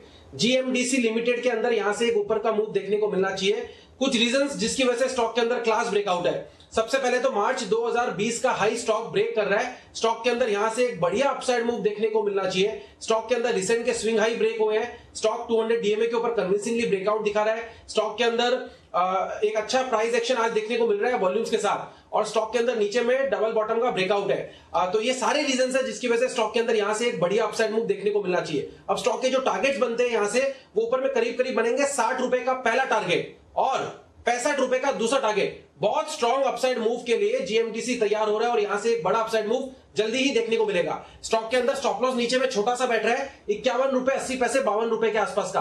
51, 80, 52 के स्टॉप लॉस से खरीदारी करें 60 से 65 के टारगेट्स के लिए। माल वीकली स्टॉक था, आज तो मालामाल वीकली स्टॉक का दिन चल रहा है भाई। ये भी 42 रुपए में दिया था, 55 रुपए हो गया, 42 के आसपास दिया था मुझे। बिल्कुल अनिल जी, 42 के आसपास हमने स्टॉक को रिकमेंड किया था। तो वहां से काफी बढ़िया थी। इक्विटी बड़ी टाइम लगता है, लेकिन यही है कि जब टाइम आता है तो आशीष ये भी स्टॉक चल गया, बहुत ही बढ़िया फर्स्ट क्लास प्रदर्शन ये स्टॉक भी कर रहा है। कितना टारगेट दिया है? 60 और 65। अरे वाह क्या बात है, बहुत ही बढ़िया। सुमित जी धन्यवाद, ले लीजिए हमारा। तो 60-65 के टारगेट के लिए GMDC में खरीदारी करने की राय। अच्छा, अब किसके लिए बिल्कुल बाकी है वो बता दें मुझे, तो मैं वहाँ पर चले चलूँ। लेकिन हाँ, तब तक एक बार ये बता दूँ कि इंटरेस्टिंग मार्केट हो रहे हैं। 13,550 के आसपास टिका हुआ है बहुत देर से, ऊपर नीचे के रेंज में, और 30,800 के आसपास। जब तक दूसरी कॉल आए तब तक एक लिंक ले लेते हैं, और वो है वरुण कॉलिंग वरुण। जी हाँ, वरुण लिंक लेके आए हैं आपके लिए, रिसर्च लेके आए वरुण पे। वरुण बताइए किस वरुण पे आपने रिसर्च की है? देखिए अनिल जी, जिस वरुण पे मैंने रिसर्च की है वो वरुण बेवरेजेस है, ना ही कि वरुण दुबे है। तो ये मैं आपको बता देता हूँ क्योंकि वो एक स्टॉक है। और अनिल जी, हाँ अनिल जी, अक्सर हम FMCG क्षेत्र में बात करते हैं कि ITC जो है सबसे सस्ता स्टॉक है वैल्यूएशन के लिहाज से, लेकिन कुछ स्टॉक्स को हम भूल जाते हैं और उसी में से ये स्टॉक है वरुण बेवरेजेस। अगर आप इस कंपनी के वैल्यूएशन देखें ना, तो इस कंपनी के वैल्यूएशन काफी सस्ते हैं, काफी सस्ते भाव पे आपको ये कंपनी मिल रही है। और आजकल वैसे भी लोग वैल्यू पिक काफी ढूंढ रहे हैं। FY22 का अगर आप इसका कंपनी का पी देखें तो वो करीब 27-28 टाइम पे है, जबकि पूरे FMCG स्पेस में ये करीब 23% डिस्काउंट पे चल रहा है। बाकी FMCG कंपनीज अगर आप देखें तो कोई 50 के पी पे, कोई 60 के पी पे आपको मिलेगा, लेकिन ये कंपनी केवल 27 के पी पे मिल रही है। सिर्फ ये नहीं, इस कंपनी के पिछले 4 साल के कैलेंडर ईयर का पी आप निकाल के देख लीजिए तो एवरेज आता है 70 का पी, और अभी ये FY22 का पी जो है वो कहीं ना कहीं 27 का है। आप कैलेंडर ईयर 2020 का पी निकाल के देख लीजिए तो वो केवल 58-59 टाइम्स के आसपास का पी है।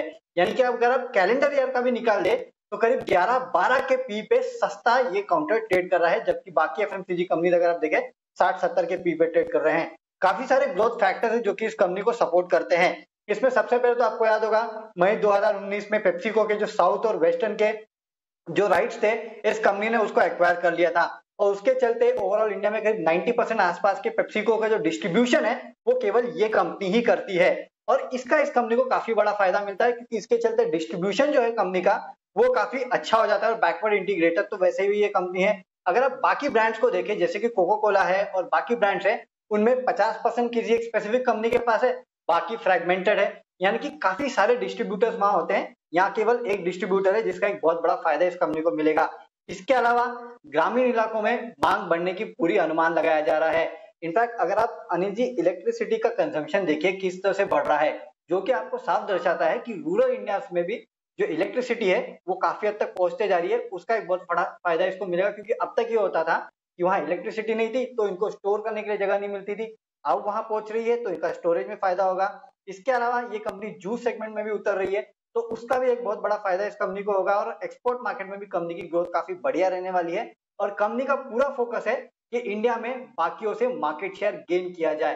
तो ये सारे ट्रिगर्स है जो कि इसकी ग्रोथ को सपोर्ट करते हैं। और वैल्यूएशन में आपको बता चुका हूं किस तरह के सस्ते वैल्यूएशन पे ट्रेड कर रहा है। तो यहाँ से 1000 रुपए के ऊपर का जो इसमें रेट है वो पूरी तरह से बनता है। तो FMCG स्पेस में एक काफी सस्ता स्टॉक जो है वो है वरुण बेवरेजेस। परफेक्ट। वरुण, इतनी सारी रिसर्च आप रोज इतने सारे लिंक करते हो, कभी इतनी डिटेल में रिसर्च तो दूसरे किसी पे करते हुए नहीं देखा। खुद का नाम था तो इतनी ज्यादा रिसर्च कर डाली, जो आता है सब, मतलब जितना पढ़ पाया जितना, और इतनी और किसी पे नहीं की अभी तक आपने। नहीं अनिल जी, और सब में की है, जिसमें टाइम मिल गया इसमें ज्यादा बोलने का तो पूरा बोल दिया। वो बायस दिख रहा था, बिल्कुल दिख रहा था। खुद के नाम की कंपनी सबको अच्छी लगती है। मैं भी, कोई अनिल नाम का स्टॉक है क्या कोई लिस्टेड? नहीं, ठीक है, जाने दो, है ही नहीं। हम मेरे नाम के तो स्टॉक ही नहीं लिस्टेड, चलो छोड़ दिए।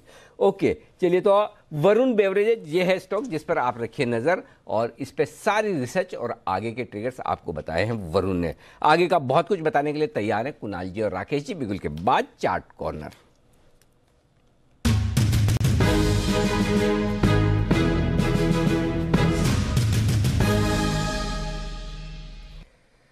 बताएं सर।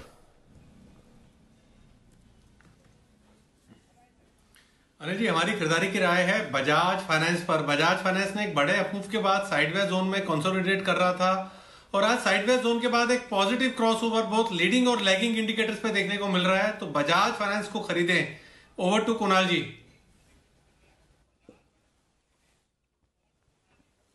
देखिए अनिल जी, अगर बॉलिंजर बैंड्स को यहां पर लगा के देखें तो बहुत क्लियर वॉलेटिलिटी ब्रेकआउट आता हुआ नजर आ रहा है। बजाज फाइनेंस में ये स्टॉक तेजी के लिए तैयार हो रहा है, बहुत क्लियर बाय है। और यहां पर अनिल जी जो स्टॉप लॉस है वो 4870 पर 4870 रुपए पर एक स्टॉप लॉस रखें। पहला टारगेट 50-50 का 50-50 का, और दूसरा 5100 का टारगेट है, जिसके लिए बजाज फाइनेंस में हमारी खरीदारी की राय।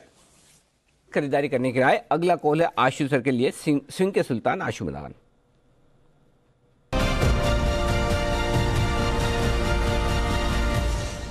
जी आशु सर, बताएं सर।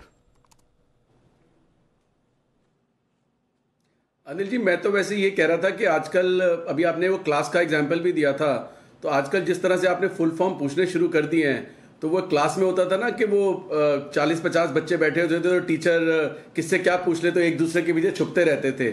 तो अब तो ऐसे हो जाएगा अनिल जी, छुपना पड़ेगा पीछे पीछे कब किससे आप फुल फॉर्म पूछ लें। तो मैं उसके लिए बोल रहा था। बट सिंस अनिल जी आपने बिगुल भी बजा दिया पाए हैं, तो मैं एक और चीज़ बोलना चाहता हूँ अनिल जी। एक और स्टॉक है जो मुझे लगता है कि सबका ध्यान हमारा BPCL की तरफ है, और हिंद पेट्रो भी अनिल जी धीरे धीरे करके जिस तरफ जा रहा है, मुझे लगता है BPCL से अपना गैप कम करेगा, और जिस टैंडम, मतलब इन टैंडम चलेगा, तो लोगों का ध्यान बीपीसीएल में होना भी चाहिए, वो तेज है, सब कॉल भी दे रहे हैं, बट मुझे लगता है उसी स्पिरिट में हिंद पेट्रो भी बहुत स्ट्रेंथ दिखा रहा है पिछले कुछ दिनों से, और मुझे लगता है जल्दी ये 250 क्रॉस कर सकता है। तो बिल्कुल in line with BPCL Hind petro पे भी ध्यान रखना चाहिए अनिल जी। बिल्कुल एचपीसीएल में भी खरीदारी करने की राय है आशु सर की तरफ से यहाँ पर आती हुई।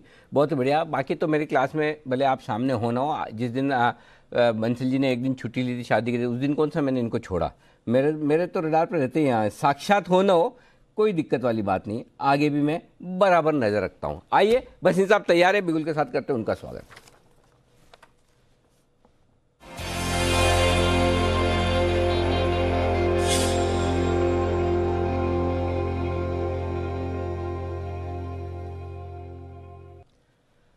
बसीन साहब स्वागत है आपका। नमस्कार सर, बताएं पहले तो अपडेट एक शेयर मैंने आपको बहुत जोर से कहा था सर, 80, 82, 85, 90 में, आज वो 125 हो गया, 124। तो उस पे जिन्होंने इन्वेस्टरों ने लिया है वो एक इन्वेस्टमेंट शेयर था डीसीबी बैंक, उनको मुबारक हो, 50% अपसाइड आ गया in the last 1.5 month, profit book कीजिए। अपडेट ये है सर, आपको आईजीएल पेट्रो और पेट्रोनेट में बाय कराया था, Tata motor sell, Tata motor weak है, बने रहिए, आईजीएल में टारगेट हो गया।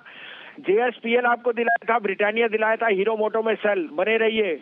अब आपके लिए एक बाय एक सेल है against the market volatility. Sir पहले शुरुआत बाय से कर ले, तो बाय में है सर, जो आज हाईएस्ट क्लोज देगा वो है भारती, 503.4 का भाव है, 496 का स्टॉप लॉस रखिए, 528 का टारगेट ज्यादा नहीं बट 528 का टारगेट इसमें आया ही आया। और सेल में है सर जेएसडब्ल्यू स्टील, 359.60 में बेचिए, 367 का स्टॉप लॉस, इसका टारगेट 338 to 340 दिखता है।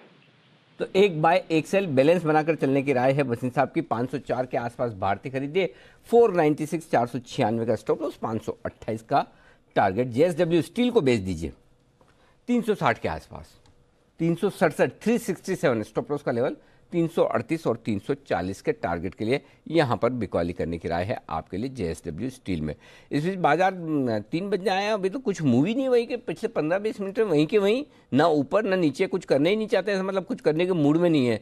देखते हैं अभी थोड़ी देर में और एक्शन बढ़ना चाहिए, लेकिन हाँ जहाँ स्टॉक्स में एक्शन बढ़ रहा है उस पर एक फोकस करें। वागले साहब आप जनरली इसके बारे में बात करते हैं, आज आपने बोला नहीं, अलग बात है। क्यूमिंस इंडिया 4% मजबूत है, क्या हो रहा है सर इसमें?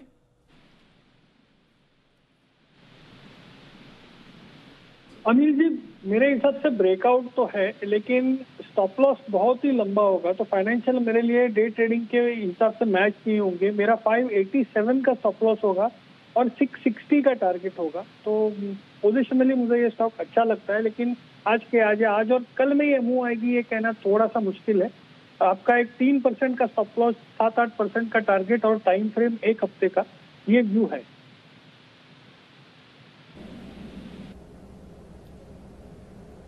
ओके तो ये है आपके लिए क्यूमिंस इंडिया, यहाँ पर रखिए नज़र, इस समय ज़बरदस्त तेज़ी होती हुई दिख रही है।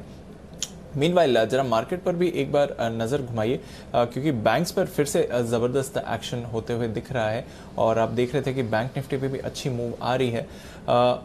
आज एक स्पेशल एक्सक्लूसिव कॉन्वर्जेशन भी हुई है अनिल जी की, जहाँ तक बैंक्स के इश्यूज को लेकर सवाल है। आरबीआई गवर्नर से अनिल जी ने आज बात भी करी थी, तो वो एक फोकस फैक्टर रहेगा आज पूरे दिन, और आज रात आप वो स्पेशल एक्सक्लूसिव कॉन्वर्जेशन 7:56 पर देख भी सकते हैं जी बिजनेस पर एक्सक्लूसिवली। तो वहाँ पर रखिए नज़र, जिस तरह से मूवमेंट आते हुए दिख रहा है।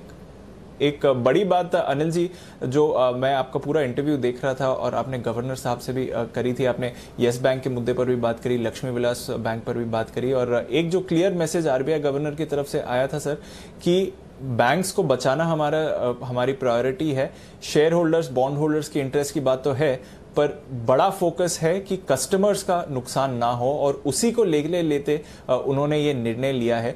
तो वो एक बड़ी एक टेक अवे था, जरा उसके बारे में थोड़ा समझाएं सर। हाँ दीप, देखिए एश्योरेंस तो नहीं है कि भाई देखिए कि अगर शेयर होल्डर्स या फिर अनसिक्योर्ड बॉन्ड होल्डर्स जिन्हें कहें कि जिन्होंने पैसा लगाया बैंक्स में, उनकी गारंटी रहेगी या उनके पैसे नहीं डूबेंगे, वो रिस्क तो है। मतलब बात करने से एक चीज़ तो समझ में आई कि भाई अगर आप इक्विटी शेयर होल्डर के तौर पर अगर आप बैंक के शेयर खरीदें तो वो रिस्क है। लेकिन हाँ, एक चीज़ पक्की वो भी समझ में है कि डिपॉजिट जिसने किया ना उनको नुकसान नहीं होने देंगे। तो सरकार का और आरबीआई का इरादा साफ है, उनकी जिम्मेदारी डिपॉजिट होल्डर तक ही सीमित है।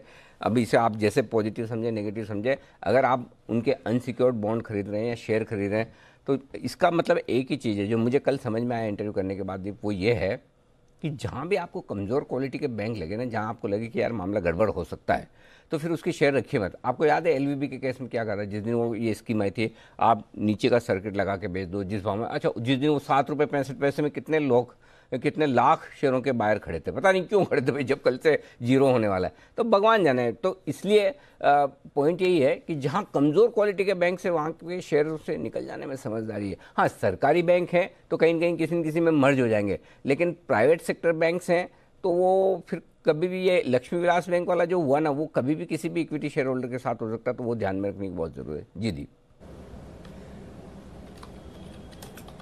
बिल्कुल, तो ये एक बड़ा टेक अवे था। वैसे तो काफ़ी सारी बातों पर चर्चा हुई और पूरा इंटरव्यू तो मैंने देखा भी था 11 बजे। काफ़ी इंटरेस्टिंग चीज़ें निकल के सामने आई इस मुद्दे पर, ग्रोथ के मुद्दे पर, लिक्विडिटी के इशू पर भी एक डिटेल डिस्कशन था और गवर्नर साहब के थोड़े एक अननोन साइड पर भी अनिल जी ने उनसे बात करी। तो ढेर सारे टेक अवेज होंगे, बहुत ही इंटरेस्टिंग इंटरव्यू, आप मिस मत करिएगा। आज शाम 7:56 पर एक्सक्लूसिव कॉन्वर्सेशन आरबीआई गवर्नर के साथ अनिल सिंघवी साहब की, तो नजर रखिए उस पर। एक बार मार्केट पर भी एक्शन डाल देते हैं और कई सारे बैंक स्टॉक्स हैं जो मूवमेंट में आ रहे हैं। आईसीआईसी बैंक पर तो हमने चर्चा करी है।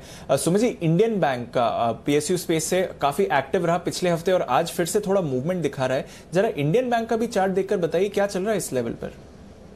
दीपांशु, बहुत स्ट्रॉन्ग अपमूव है और अगर आपको याद हो तो हम इस स्टॉक को 60 रुपए से कंटिन्यूसली रिकमेंड कर रहे हैं जब से बैंकिंग स्टॉक्स, बैंक निफ्टी में और इन सारे बैंकिंग स्टॉक्स में रैली स्टार्ट हुई, तब से स्टॉक वहां से ऑलमोस्ट 95-96 रुपए तक आ चुका है और अभी भी स्टॉक के अंदर और स्टीम लेफ्ट है। स्टॉक यहां से 3 डिजिट होने को तैयार है, 3 डिजिट में जाने को तैयार है, जिसमें 100 रुपए के इमीडिएट टारगेट होंगे। स्टॉक आज भी क्लास एक्स्ट्राऑर्डिनरी मूव दिखा रहा है जिसमें 10-11% का ऊपर का मूव देखने को मिल रहा है। स्टॉक यहां से ऊपर में जो अभी चार्ट्स के ऊपर टारगेट दिखा रहा है वो करीब 100 रुपया पहला टारगेट होगा, साइकोलॉजिकल रेजिस्टेंस होगा, वो लेवल टूटता है, उसके ऊपर क्लोजिंग देखने को मिलती है तो 108 रुपए से लेकर 110 रुपए तक का मूव इंडियन बैंक में अभी और देखने को मिल सकता है। ट्रेलिंग स्टॉप लॉस का यूज करें, नीचे में 90-91 का ट्रेलिंग स्टॉप लॉस लगाएं और पोजीशंस को होल्ड करें।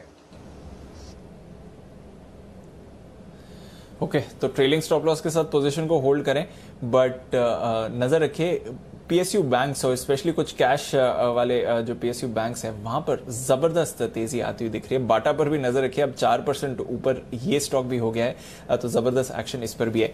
बीएचईएल, बीईएल, ये दोनों के दोनों स्टॉक्स एक्शन में है। बंसल जी, बीईएल बताएं सर, 120 के लेवल्स पर आ गया है, अब यहां से और कितना ऊपर जाएगा ये काउंटर?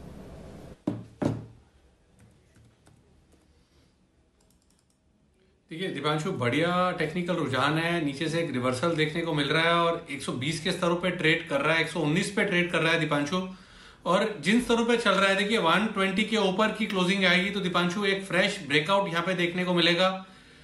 और ये दीपांशु जो 120 के ऊपर की क्लोजिंग है, ये एक बड़ा ब्रेकआउट है, inverted head and shoulder pattern से ब्रेकआउट है और इसके टारगेट बैठते हैं 158-160 के। तो जिन्होंने ले रखा है होल्ड करें और जिन्होंने लिया हुआ है वो होल्ड करें 116 के स्टॉप लॉस के साथ। और नई खरीदारी की राय है जब 120 के ऊपर की एक डिसाइसिव क्लोजिंग मिल जाए उसके बाद एक नई खरीदारी करनी चाहिए 158 के टारगेट के लिए। ओके, तो ये है आपके लिए बीईएल, जबरदस्त एक्शन इस स्पेस पर भी है। किरण जी, बीएचईएल का चार्ट देखिए, क्योंकि बीएल तो ऑफ कोर्स एक आउट परफॉर्मर रहा है पर कैपिटल गुड्स में जबरदस्त तेजी है। बीएचईएल पिछले 5 हफ्तों में 35% की तेजी दिखा सकता है। अब मोमेंटम 40 और 40 के बियॉन्ड जाने का दिख रहा है। ये पिछली बार हमने बात की थी तब मैंने टारगेट्स 34-35 के दिए थे, वो क्रॉस कर चुका है। मेरा मानना है कि अभी आपका ट्रेलिंग स्टॉप लॉस 34 पे होना चाहिए और जो नेक्स्ट जो रेजिस्टेंस बड़ा वाला है वो 40 के आसपास है। तो मेरा मानना है कि 40 के आसपास के टारगेट्स आपको अगले 1 से 1.5 हफ्ते में देखने को मिल जाने चाहिए और आपका अभी ट्रेलिंग स्टॉप लॉस 34-50 के आसपास रखना चाहिए। ओके, तो ट्रेलिंग स्टॉप लॉस पुराना टारगेट हो गया है अब, और अब नए टारगेट्स 40 की तरफ आपको जाते हुए दिख रहे हैं। आशु जी, चल क्या रहा है इस पूरे कैपिटल गुड्स स्पेस में? ऑर्डर विन है, फंडामेंटली मार्केट का व्यू फाइनली इस इग्नोर्ड स्पेस पर आते हुए दिख रहा है, आगे क्या ट्रैक्शन है?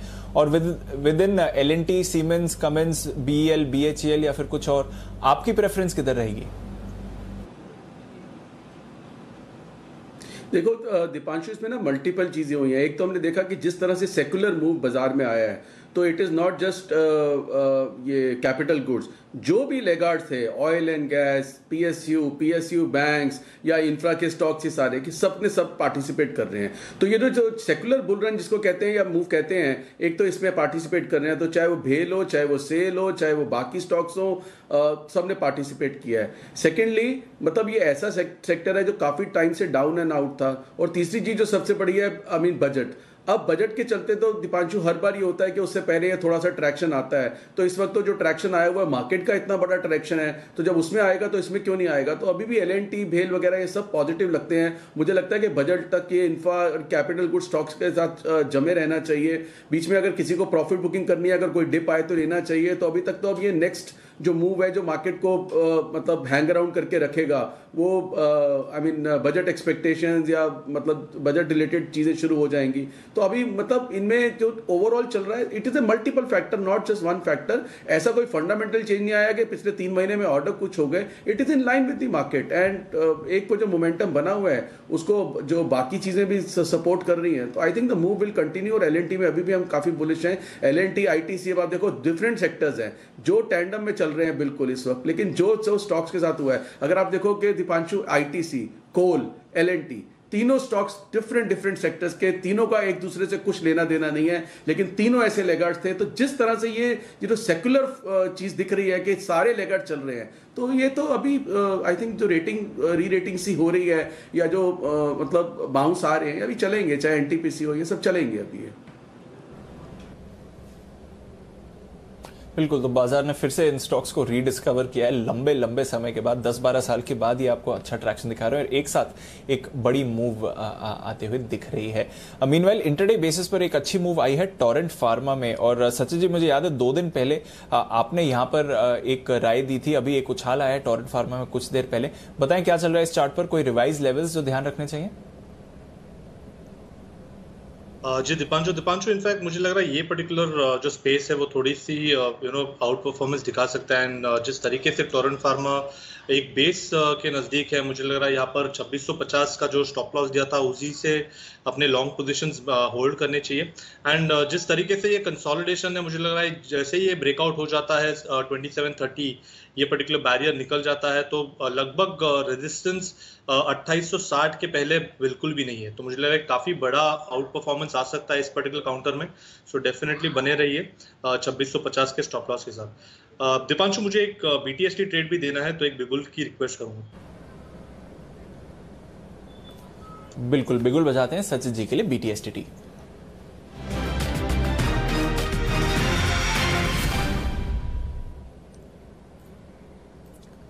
बताएं सचिन जी। दीपांशु, थोड़ा सा मुझे लग रहा है कहीं जाकर बैंक्स पे एग्जॉशन आ रहा है। एंड जिस तरीके से एक्सिस बैंक अपने प्रीवियस डे के रेंज में अटका हुआ है, मुझे लग रहा है कहीं जाकर 610 के नीचे इसमें एक बहुत बड़ा डाउनसाइड हो जाएगी। सो यहाँ पर शॉर्ट करने की सलाह है एक्सिस बैंक को 627 के स्टॉप लॉस के साथ। शॉर्ट टर्म के लिहाज से मुझे लग रहा है एक काफ़ी इंपॉर्टेंट सपोर्ट है अराउंड 695 के आसपास। तो वहाँ पर टारगेट्स प्लेस्ड होने चाहिए। मुझे लग रहा है 1 से 2 दिनों में ही ये पर्टिकुलर मूव अनफोल्ड हो सकती है। सो 627 का स्टॉप लॉस लगाए एंड फ्रेश शॉर्ट्स ऐड कीजिए एक्सिस बैंक में।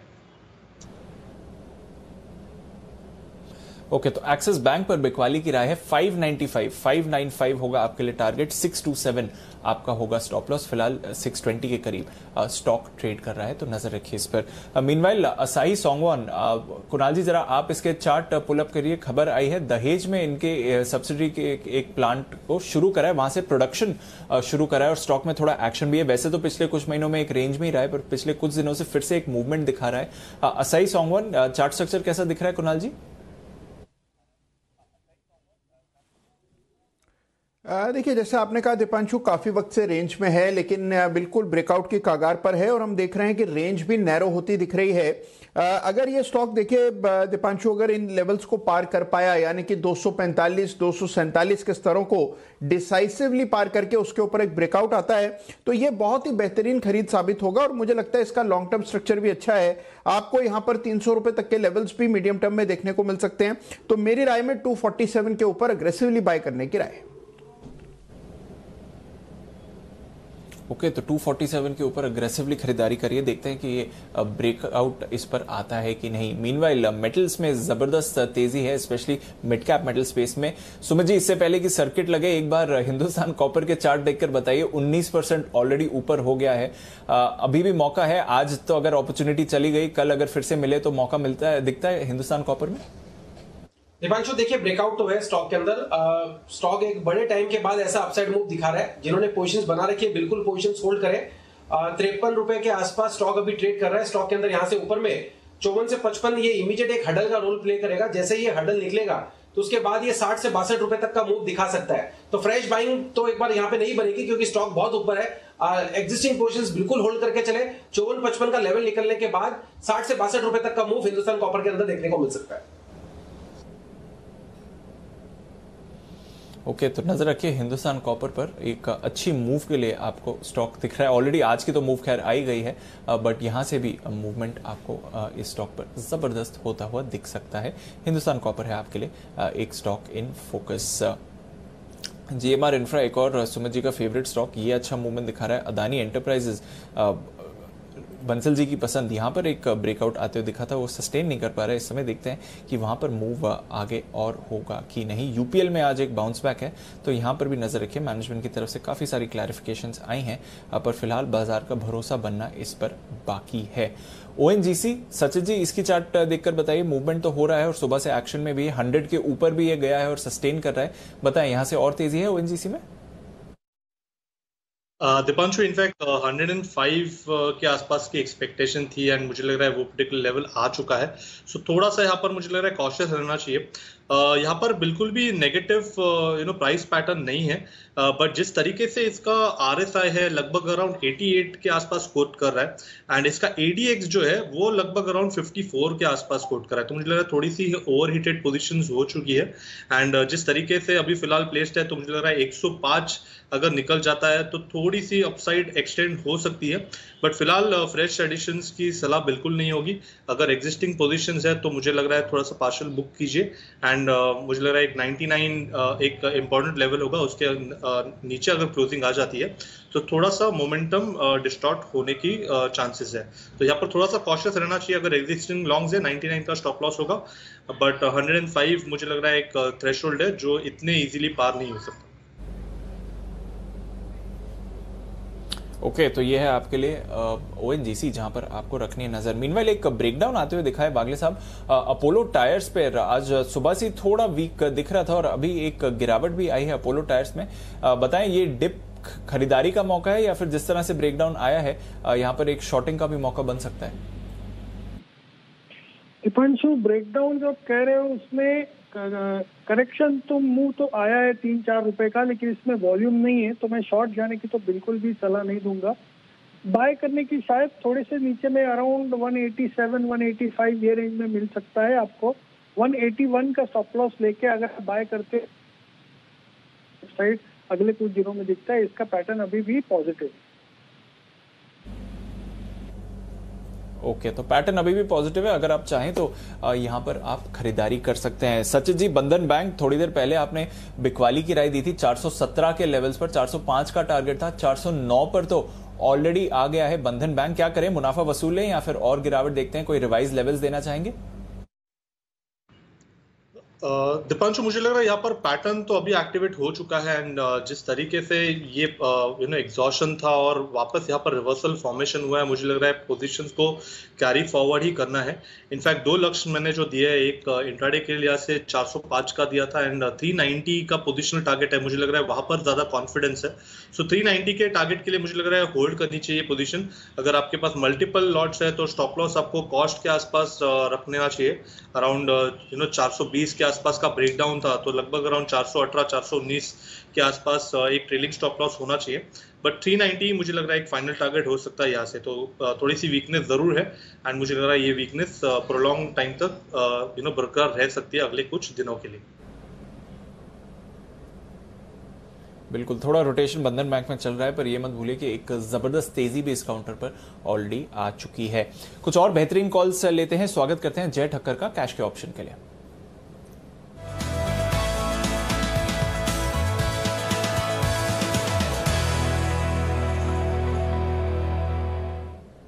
बताएं Jay. Good afternoon to Deepanshu. Again lower levels पर हमें निफ्टी में एक बाइंग इंटरेस्ट देखने मिल रहा है। एंड अगर हम देखें तो क्लोजिंग बेसिस पे फिर से निफ्टी में 13,500 एक सपोर्ट बनकर आया है, जो मैंने कह भी रहा था मॉर्निंग में। सो इसी का 13,500 का कॉल ऑप्शन हम खरीद कर जाएंगे। 127 पे मिल रहा है ये। 85 का स्टॉप लॉस रहेगा, 160 का और 175 ये दो टारगेट्स रहेंगे निफ्टी में। 160 एंड 175 ये दो टारगेट्स के लिए खरीदना। 85 का स्टॉप लॉस रहेगा। रिस्क रिवॉर्ड कहीं ना कहीं 1:1 है और या तो 1:2.53 का है। बट डेफिनेटली मैं कहूँगा कि यही एक बेस्ट स्ट्रैटेजी बनकर आ रही है। दीपांशु, इंटरेस्टिंगली ये भी मैं कहूँगा कि क्लोजिंग बेसिस पर हमें निफ्टी काफ़ी अच्छा लग रहा है। इनफैक्ट जो हिसाब से 13,520-30 के ऊपर बंद कर रहा है निफ्टी, मुझे ऐसा लग रहा है कि काफ़ी अच्छा चांस है निफ्टी का कि हमें 13,620 से लेकर 640 तक के लेवल्स हमें नेक्स्ट ट्रेडिंग सेशन में दिखाया निफ्टी। एक साइडवेज कंसोलिडेशन हमें ज़रूर देखने मिला है 70-80 पॉइंट का, और यही अगर मैं ऊपर की तरफ हम सुपर इम्पोज करते हैं तो लगभग 13,620 से 13,640 तक के लेवल्स टारगेट्स बनकर आ रहे हैं। इसलिए 13,500 का in the money call option खरीदने की सलाह है।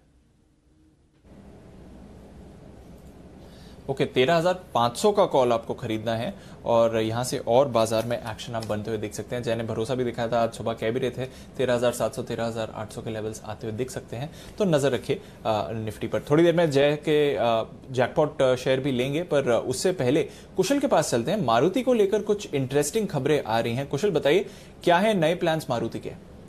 बिल्कुल दीपांशु, तो ये बहुत ही बहुचर्चित टॉपिक है। इनफैक्ट यहाँ पर सूत्रों के हवाले से अब हमें पता चल रहा है कि जो मारुति सुजुकी है वो अपनी डीजल गाड़ियाँ जो हैं उसमें फिर से एंट्री ले सकती हैं, क्योंकि पिछले साल जो है आपको याद होगा कि जो चेयरमैन हैं आरसी भार्गवा जी, उन्होंने ये चीज़ कही थी कि वो डीजल गाड़ियाँ जो है वो बनाना बंद कर देंगे।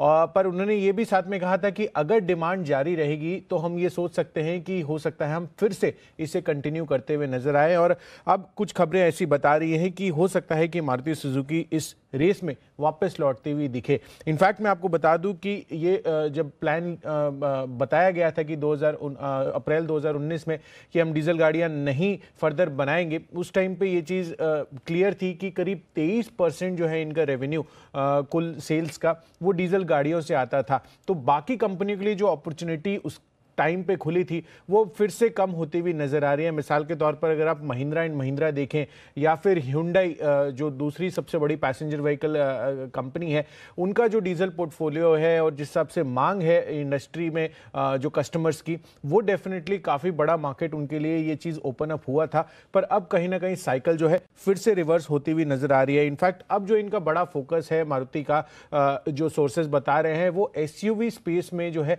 डीजल वेरिएंट लॉन्च करने का है। इनफैक्ट अर्टिगा, विटारा और ब्रेजा, ये तीन जो गाड़ियां हैं इसमें अगले साल जो है जून या जुलाई तक हो सकता है कि ये इनके डीजल वेरिएंट फिर से लॉन्च करते हुए नजर आए, जो BS6 जो है कंप्लायंट होंगे। तो यहां पर काफी पॉजिटिविटी बनती हुई नजर आ रही है। इनफैक्ट मारुति सुजुकी ने ये चीज का जो है आपको पर्टिकुलरली अगर आप देखें तो हर छमाही में एक नई SUV निकालने का प्लान है और जून 2021 यानी कि अगले साल से ही इस चीज की शुरुआत हो जाएगी। तो डेफिनेटली कहीं ना कहीं जो मार्केट शेयर अभी 22-23% है इनका UV स्पेस में, वो और फर्दर बढ़ाने की योजना है और बाकी कंपनियों पर इसका नेगेटिव इंपैक्ट हो सकता है। ओके, तो नजर रखनी पड़ेगी इसके इम्पैक्ट को लेकर। आशु जी, कैसे देखें इस खबर को, 1 स्टेप बैक या 2 स्टेप बैकवर्ड्स? क्योंकि डीजल से मूव अवे हो गए थे, अब तो इलेक्ट्रिक की तरफ वर्ल्ड मूव कर रहा है और टारगेट्स भी आ रहे हैं इलेक्ट्रिक व्हीकल रोल आउट के, पर मारुति वापस डीजल पर फोकस बढ़ा रहा है। मुझे तो ये दीपांशु मूव कोई अच्छी नहीं लगती है, क्योंकि आज की डेट में अगर आप कंज्यूमर सेंटीमेंट भी देखें और ये 10 साल वाली चीज़ और जो वन टाइम जो एक्स्ट्रा कॉस्ट होती है, डीजल एंड पेट्रोल की प्राइस की जो पैरिटी है, वो सब के चलते मुझे तो ये कहीं से भी पॉजिटिव नहीं लगती है। एंड ऑलरेडी मुझे लगता है कि लॉट इज प्राइस्ड इन, ये जो क्लोजर टू 8,000 का भाव है, तो आई मीन ये चीज़ तो मुझे कहीं से भी लगती है as a consumer point of view. हमारी एक कॉमन सेंस है, अगर आप जो ग्राउंड पे देखते हैं, I mean the pleasure of driving the petrol car is absolutely different. और इंडियन कॉन्टेक्स्ट में तो आई थिंक डीजल कार उसकी सक्सेस का कारण ही यही था कि जो प्राइस की पैरिटी है। और उसके बाद तो दीपांशु अब तो मैं मतलब आपने आसपास देखते होंगे जो 10 साल वाली प्रॉब्लम शुरू हो गई है, और 10 साल में वो 1 साल का और भी बफर होता है, क्योंकि 10th ईयर में करना है 9th ईयर वाली। So I don't see this is a good move by any standard. किसी भी लॉजिक से मुझे तो इसमें कुछ भी पॉजिटिव नहीं दिखता है। बिल्कुल, देखते हैं किस तरह से आगे जाकर ये न्यूज़ डाइजेस्ट होती है। 8,000 से थोड़ा करेक्शन भी आया है मारुति के स्टॉक प्राइस में, पर देखते हैं लॉन्ग टर्म इम्पैक्ट क्या होगा इस मूव का कंपनी पर ये मारुति के लिए एक बड़ी खबर है कि वापस डीजल पर कंपनी फोकस बढ़ा रही है। आइए बैन से बेनिफिट जान लेते हैं, कौन से स्टॉक्स हैं जो बैन से बाहर या फिर फ्रेश एंट्री ले सकते हैं आशीष के साथ।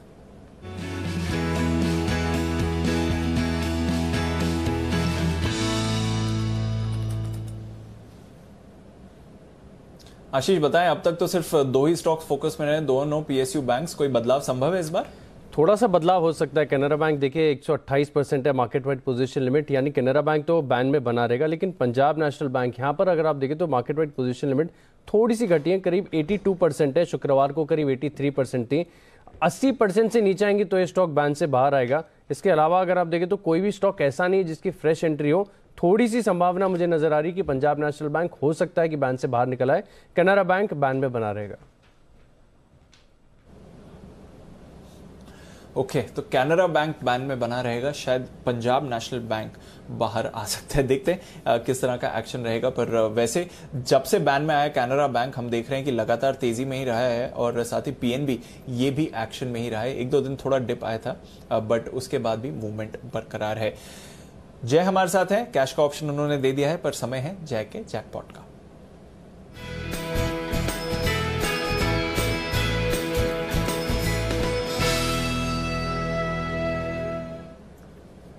बताएं जय। बिल्कुल दीपांशु एक छोटा सा अपडेट है। केवल बाटा पे हमने 2 दफे आज बाय रिकमेंडेशन दिया था। जैकपॉट में 1600 का कॉल ऑप्शन और 1620 दोनों ही बढ़िया चल गया है। इनफैक्ट बाटा आज टॉप 10 गेनर में है, सो 7th 8th पे है, तो मैं कहूँगा उसमें एक अच्छा मुनाफा ट्रेडर्स को मिला रहेगा। सेकंड जो मेरा बाय रिकमेंडेशन अभी मैं जैकपॉट पे दे रहा हूँ वो है आईजीएल पर। आईजीएल कभी 495 के आसपास ट्रेड कर रहा है। मुझे ऐसा लग रहा है कि 510 पहला टारगेट रहेगा, इसका 520 सेकंड टारगेट रहेगा, इसीलिए इसका 500 का कॉल ऑप्शन खरीदने की सलाह है, जो करीब अभी आपको 18.5 के आसपास मिलेगा। 18.5 पे आईजीएल का 500 के स्ट्राइक का कॉल ऑप्शन खरीदे। यहाँ पे स्टॉप लॉस जो नीचे में प्लेस करना है वो 12 रुपये 50 पैसे का रहेगा, तो आप 18.5 पे खरीदे, 12.5 का स्टॉप लॉस रहेगा, एग्जैक्ट 6 पॉइंट का स्टॉप लॉस रहेगा। मगर टारगेट इसके जो दीपांशु बनकर आ रहे हैं वो काफी अग्रेसिव है।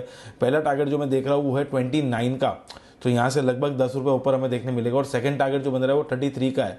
सो 29 एंड 33 ये 2 टारगेट्स के लिए हमें आईजीएल का 500 की स्ट्राइक का कॉल ऑप्शन खरीदना है। मुझे ऐसा लग रहा है कि जो हिसाब से एक साइडवेज कंसोलिडेशन में से आईजीएल में ब्रेकआउट देखने मिल रहा है और ये सेक्टर ही इनफैक्ट अच्छा है मोमेंटम में। एमजीएल भी मॉर्निंग में काफ़ी लोग बाय रिकमेंड कर रहे थे, तो आईजीएल भी मुझे ऐसा लग रहा है कि यहाँ से एक अच्छा हमें एक रिवर्सल है, अच्छा एक अपवर्ड मोमेंटम दिखा सकता है। एक स्मॉल ट्रायंगुलर पैटर्न में से ब्रेकआउट ऊपर की तरफ और देखने मिला है। बोलूँ क्या वो आईजीएल, और सुबह से हम देख रहे हैं आईजीएल एमजीएल दोनों पर ही भरोसा बढ़ते हुए दिख रहा है। विश्वेश जी ने एमजीएल पर कॉल दिया था, वागले साहब ने आपको एमजीएल पर कॉल दिया था, भसीन साहब आपको आईजीएल रेकमेंड करके गए थे, और अब जय की तरफ से भी आईजीएल का रेकमेंडेशन आ रहा है। तो गैस डिस्ट्रीब्यूशन स्टॉक्स, साथ ही अपस्ट्रीम डाउनस्ट्रीम दोनों ही ऑयल एंड गैस की स्पेसेस आज आपको मूवमेंट दिखा रही हैं। इस बीच आखिरी 10 मिनट बाकी हैं ट्रेड के लिए, जल्दी चलते हैं अनिल जी के पास फाइनल स्ट्रैटेजी के लिए।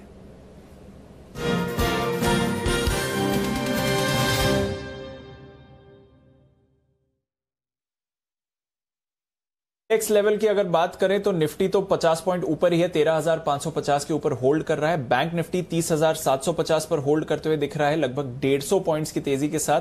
अगर आप फ्यूचर्स पर देखें तो मामूली सा ही प्रीमियम है निफ्टी फ्यूचर्स पर, लगभग 12-13 पॉइंट्स का, और बैंक निफ्टी पर लगभग 40 पॉइंट का प्रीमियम आपको दिख रहा है फ्यूचर्स पर। इसके अलावा ग्लोबल मार्केट्स यहां पर एक्शन बरकरार है, 225 अंक ऊपर डाउ फ्यूचर्स इस समय दिख रहा है, वहां पर तेजी है। नैस्डैक फ्यूचर्स 0.5% ऊपर है, यूरोप के बाजार 0.5% ऊपर दिख रहे हैं, और कच्चे तेल में भी तेजी बरकरार है सर। तो ग्लोबली सपोर्टिव है क्यूज, और भारतीय बाजार पिछले लेवल पर जो हमने स्ट्रैटेजी दी थी वहीं के उसी के आसपास इस समय ट्रेड कर रहे हैं सर। बिल्कुल कुलदीप, तो मुझे लगता है तेजी की पोजीशन को बरकरार रखना चाहिए, कोई दिक्कत वाली बात नहीं। फ्रेश तेजी की पोजीशन बनाना चाहें तो भी बना सकते हैं। 13,550 का at the money call option खरीद लीजिए, 13,700 का बेच दीजिए अगर आपको हेज रहना है तो। बैंक निफ्टी 30,700 या 30,800 दोनों कॉल ऑप्शन आप खरीद सकते हैं। 30,700 30,800 का कॉल ऑप्शन खरीद लीजिए, और ऊपर की तरफ अगर चाहें तो आप रिस्क कम लेना चाहें तो 31,000 का, और थोड़ी सी ज्यादा रिस्क रख सकते हैं तो 31,200 का कॉल ऑप्शन बेचना ज्यादा सेफ है, ये कर सकते हैं। और अगर आपकी पुरानी पोजीशन खड़ी है और प्रॉफिट में है, देखिए आप जो बंद हो रहे हैं आज लाइफ टाइम हाई पर बंद हो रहे हैं आप सेंसेक्स निफ्टी पर, बैंक निफ्टी पर भी जो आज की क्लोजिंग है वो मार्च के बाद की अब तक की सबसे बेस्ट क्लोजिंग है, तो फिर तेजी की पोजीशन को बरकरार रखने में समझदारी है। और वैसे भी अमेरिका के बाजार मजबूत तो दिख ही रहे हैं, तो कोई दिक्कत वाली बात है नहीं। बिल्कुल, तो कोई दिक्कत वाली बात नहीं है।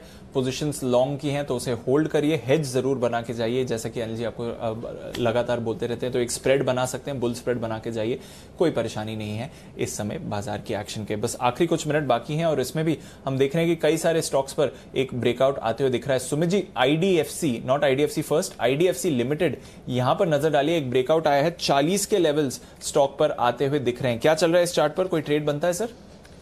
दीपांशु, एक बिगुल बजा सकते हो क्या? बिल्कुल, तो बिगुल बजाते हैं सुमित जी के लिए, सुमित के सुपरहिट।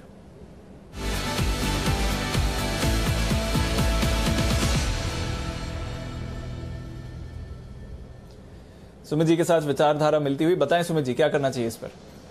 बिल्कुल दीपांशु, परफेक्ट टाइमिंग है आपका, और मेरे रडार पे भी यही स्टॉक आया है और अभी जस्ट ब्रेकआउट आ रहा है। 40 रुपए 40 पैसे 50 पैसे पे स्टॉक पे अभी खरीदारी करे। ये स्टॉक यहां से बड़ा अपसाइड मूव दिखाने को तैयार है, क्योंकि पिछले 2 हफ्ते का कंसोलिडेशन का ब्रेकआउट मूव मेरे को लग रहा है आईडीएफसी में अभी देखने को मिल रहा है। आईडीएफसी लिमिटेड जो कि अभी सीएमपी पे इसका ब्रेकआउट देखने को मिल रहा है, इसमें खरीदारी करें। स्टॉक में जस्ट अभी मोमेंटम स्टार्ट हुआ है, नीचे में 38 रुपए 50 पैसे 39 के आसपास का अब इसका सपोर्ट बनेगा, तो ये स्टॉप लॉस है। और यहां से स्टॉक के अंदर जो ऊपर में इमीडिएट टारगेट दिखाई दे रहे हैं चार्ट्स के ऊपर, वो है 43 रुपए का पहला, और दूसरा टारगेट बनेगा 45 रुपए का। 43 से 45 रुपए के टारगेट्स के लिए आईडीएफसी में खरीदारी करके चलने का सलाह रहेगा। 38 रुपए 50 पैसे का नीचे में स्टॉप लॉस लगाना है। ओके, तो ये है आपके लिए आईडीएफसी, यहां पर आपको रखनी है नजर, एक बढ़िया ब्रेकआउट यहां पर आ रहा है। सचिन जी, एक स्टॉक आपके लिए भी, और पहले भी हमारी चर्चा हुई है इस स्टॉक पर, साइंट, यहां पर एक बड़ा ब्रेकआउट आया है, 8% ऊपर स्टॉक इस समय दिख रहा है। और आज सुबह पालविया साहब भी लॉन्ग टर्म के लिए इसे रेकमेंड करके गए थे, बल्कि उनका पहला टारगेट 590 का काफी क्लोज है उसको अचीव करने के लिए। बट साइंट, सचिन जी चार्ट्स क्या बता रही हैं? यस दीपांशु, मुझे जहां तक याद है 600 के आसपास के लॉन्ग टर्म टारगेट्स की बात हुई थी। मुझे लग रहा है वहां तक तो मुझे लग रहा है प्राइस एक्सटेंड होनी चाहिए, जिस तरीके से ये पैटर्न वापस इवॉल्व हुआ है। सो यहाँ पर जरूर खरीदारी की पोजीशन रिटेन करनी चाहिए। 525 के आसपास एक ट्रेलिंग स्टॉप लॉस लगाना चाहिए on a closing basis, and 600 एक लेवल होगा जहां पर रिव्यू करनी चाहिए पोजीशन। बिल्कुल, तो ये है आपके लिए साइंट, जहां पर आपको रखनी है नजर। मीनवाइल हमने थोड़ी देर पहले अपोलो टायर्स पर आपको हाईलाइट करा था, एक ब्रेकडाउन आते हुए दिखा था। कुणाल जी, जरा जेके टायर्स पर भी देखिए, एक ब्रेकडाउन यहां पर भी आ रहा है। टायर स्टॉक्स में आज थोड़ा रोटेशन होते हुए दिख रहा है, जिस तरह से भसीन साहब भी कह रहे थे कि ऑटो सेक्टर अब थोड़ा वीक दिख रहा है, बाकी के फ्रंटलाइन ऑटो स्टॉक्स भी आज थोड़े कमजोर हैं। जेके टायर 80 के नीचे फिसला है। कुणाल जी, ये खरीदारी का मौका है या फिर यहां से थोड़ी और वीकनेस देखते हैं? नहीं, देखिए बिल्कुल वीकनेस देखने को मिलेगी दीपांशु। एक अगर आप इस पे आरएसआई प्लॉट करते हैं तो देखते हैं कि यहाँ पर डाइवर्जेंसेस साफ दिखाई दे रही हैं और उसके बाद एक ब्रेकडाउन आज के ट्रेड में आता हुआ दिख रहा है। तो मेरी राय में और यहाँ पर कमजोरी देखने को मिलेगी और जो सपोर्ट स्टॉक के लिए है वो लगभग 72 रुपए के आसपास है, तो वहां तक जा सकता है, 10% की गिरावट मुमकिन है। तो मेरी राय में जिनके पास पोजिशन है एक बार प्रॉफिट बुक कर लें, बेहतर रहेगा। ओके, तो एक बार अगर आपके तेजी की पोजीशन है तो यहाँ पर आप मुनाफा बुक कर लीजिए, ये बेहतर रहेगा। वैसे बाजार में आप देखिए उतार चढ़ाव काफी हो रहा है। कैश स्टॉक्स में बढ़िया एक्टिविटी है। आज सुबह आपको याद होगा अनिल जी ने आपके लिए एक बेहतरीन रिकमेंडेशन दी थी कैश स्पेस से ही, MRPL। ये एक स्टॉक है जो काफी एक्टिव रहा है। दूसरा ही इसका एक पेयर है चेन्नई पेट्रो, यहां पर भी नजर डालिए, एक बढ़िया तेजी बनी है और शायद बंसल जी के साथ इस स्टॉक पर पहले भी चर्चा हुई थी। बंसल जी, चेन्नई पेट्रो 6-6.5% की तेजी है, बताएं सर चार्ट पर क्या करना चाहिए? अगर पोजीशन नहीं है तो फ्रेश कॉल भी लेने का सेंस मेक करता है इन लेवल्स में?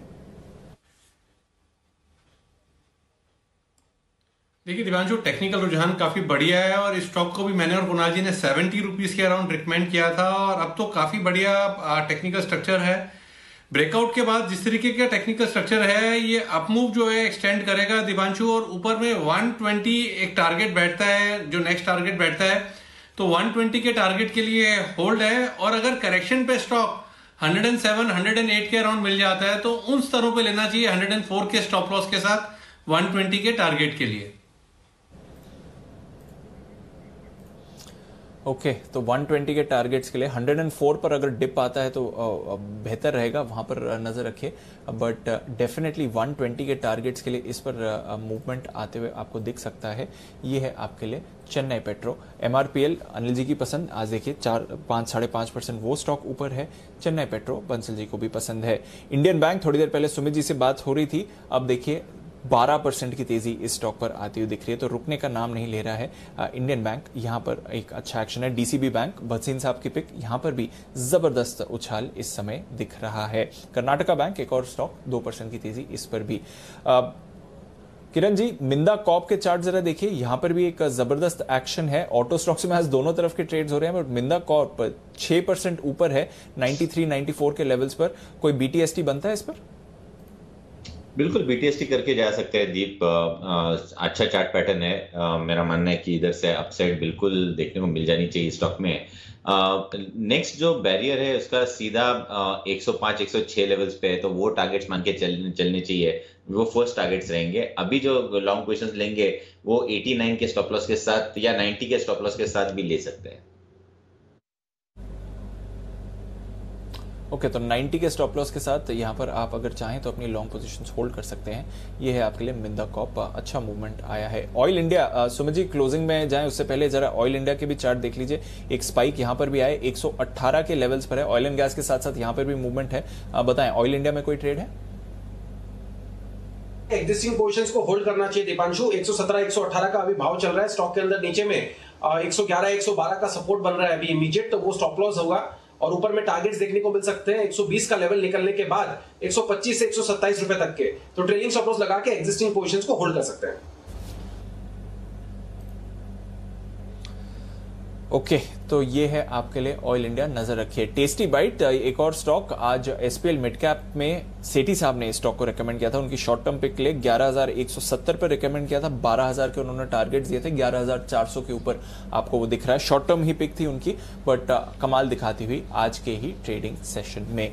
चलिए फिर क्लोजिंग की तरफ मूव करते हैं। एक और रिकॉर्ड भारतीय बाजारों के लिए आते हुए दिखा, उसके बाद एक बढ़िया डिप भी मिला। डिप पर खरीदारी का भी मौका था और जिन्होंने मौके का फायदा उठाया वहां पर आप देखिए कि गेन्स आ रहे हैं। फिर थोड़ी मुनाफा वसूली एंड ऑफ ट्रेड जरूर होती हुई दिखी है, बट एक अच्छा पॉजिटिव सेशन एक बार फिर से भारतीय बाजारों के लिए आता हुआ दिखा। आज ग्लोबल मार्केट्स आउट परफॉर्म कर रही हैं। पिछले पूरे हफ्ते में देखा ग्लोबल मार्केट्स की थोड़ी सुस्ती थी, बट भारतीय बाजारों ने आउट परफॉर्म करा था।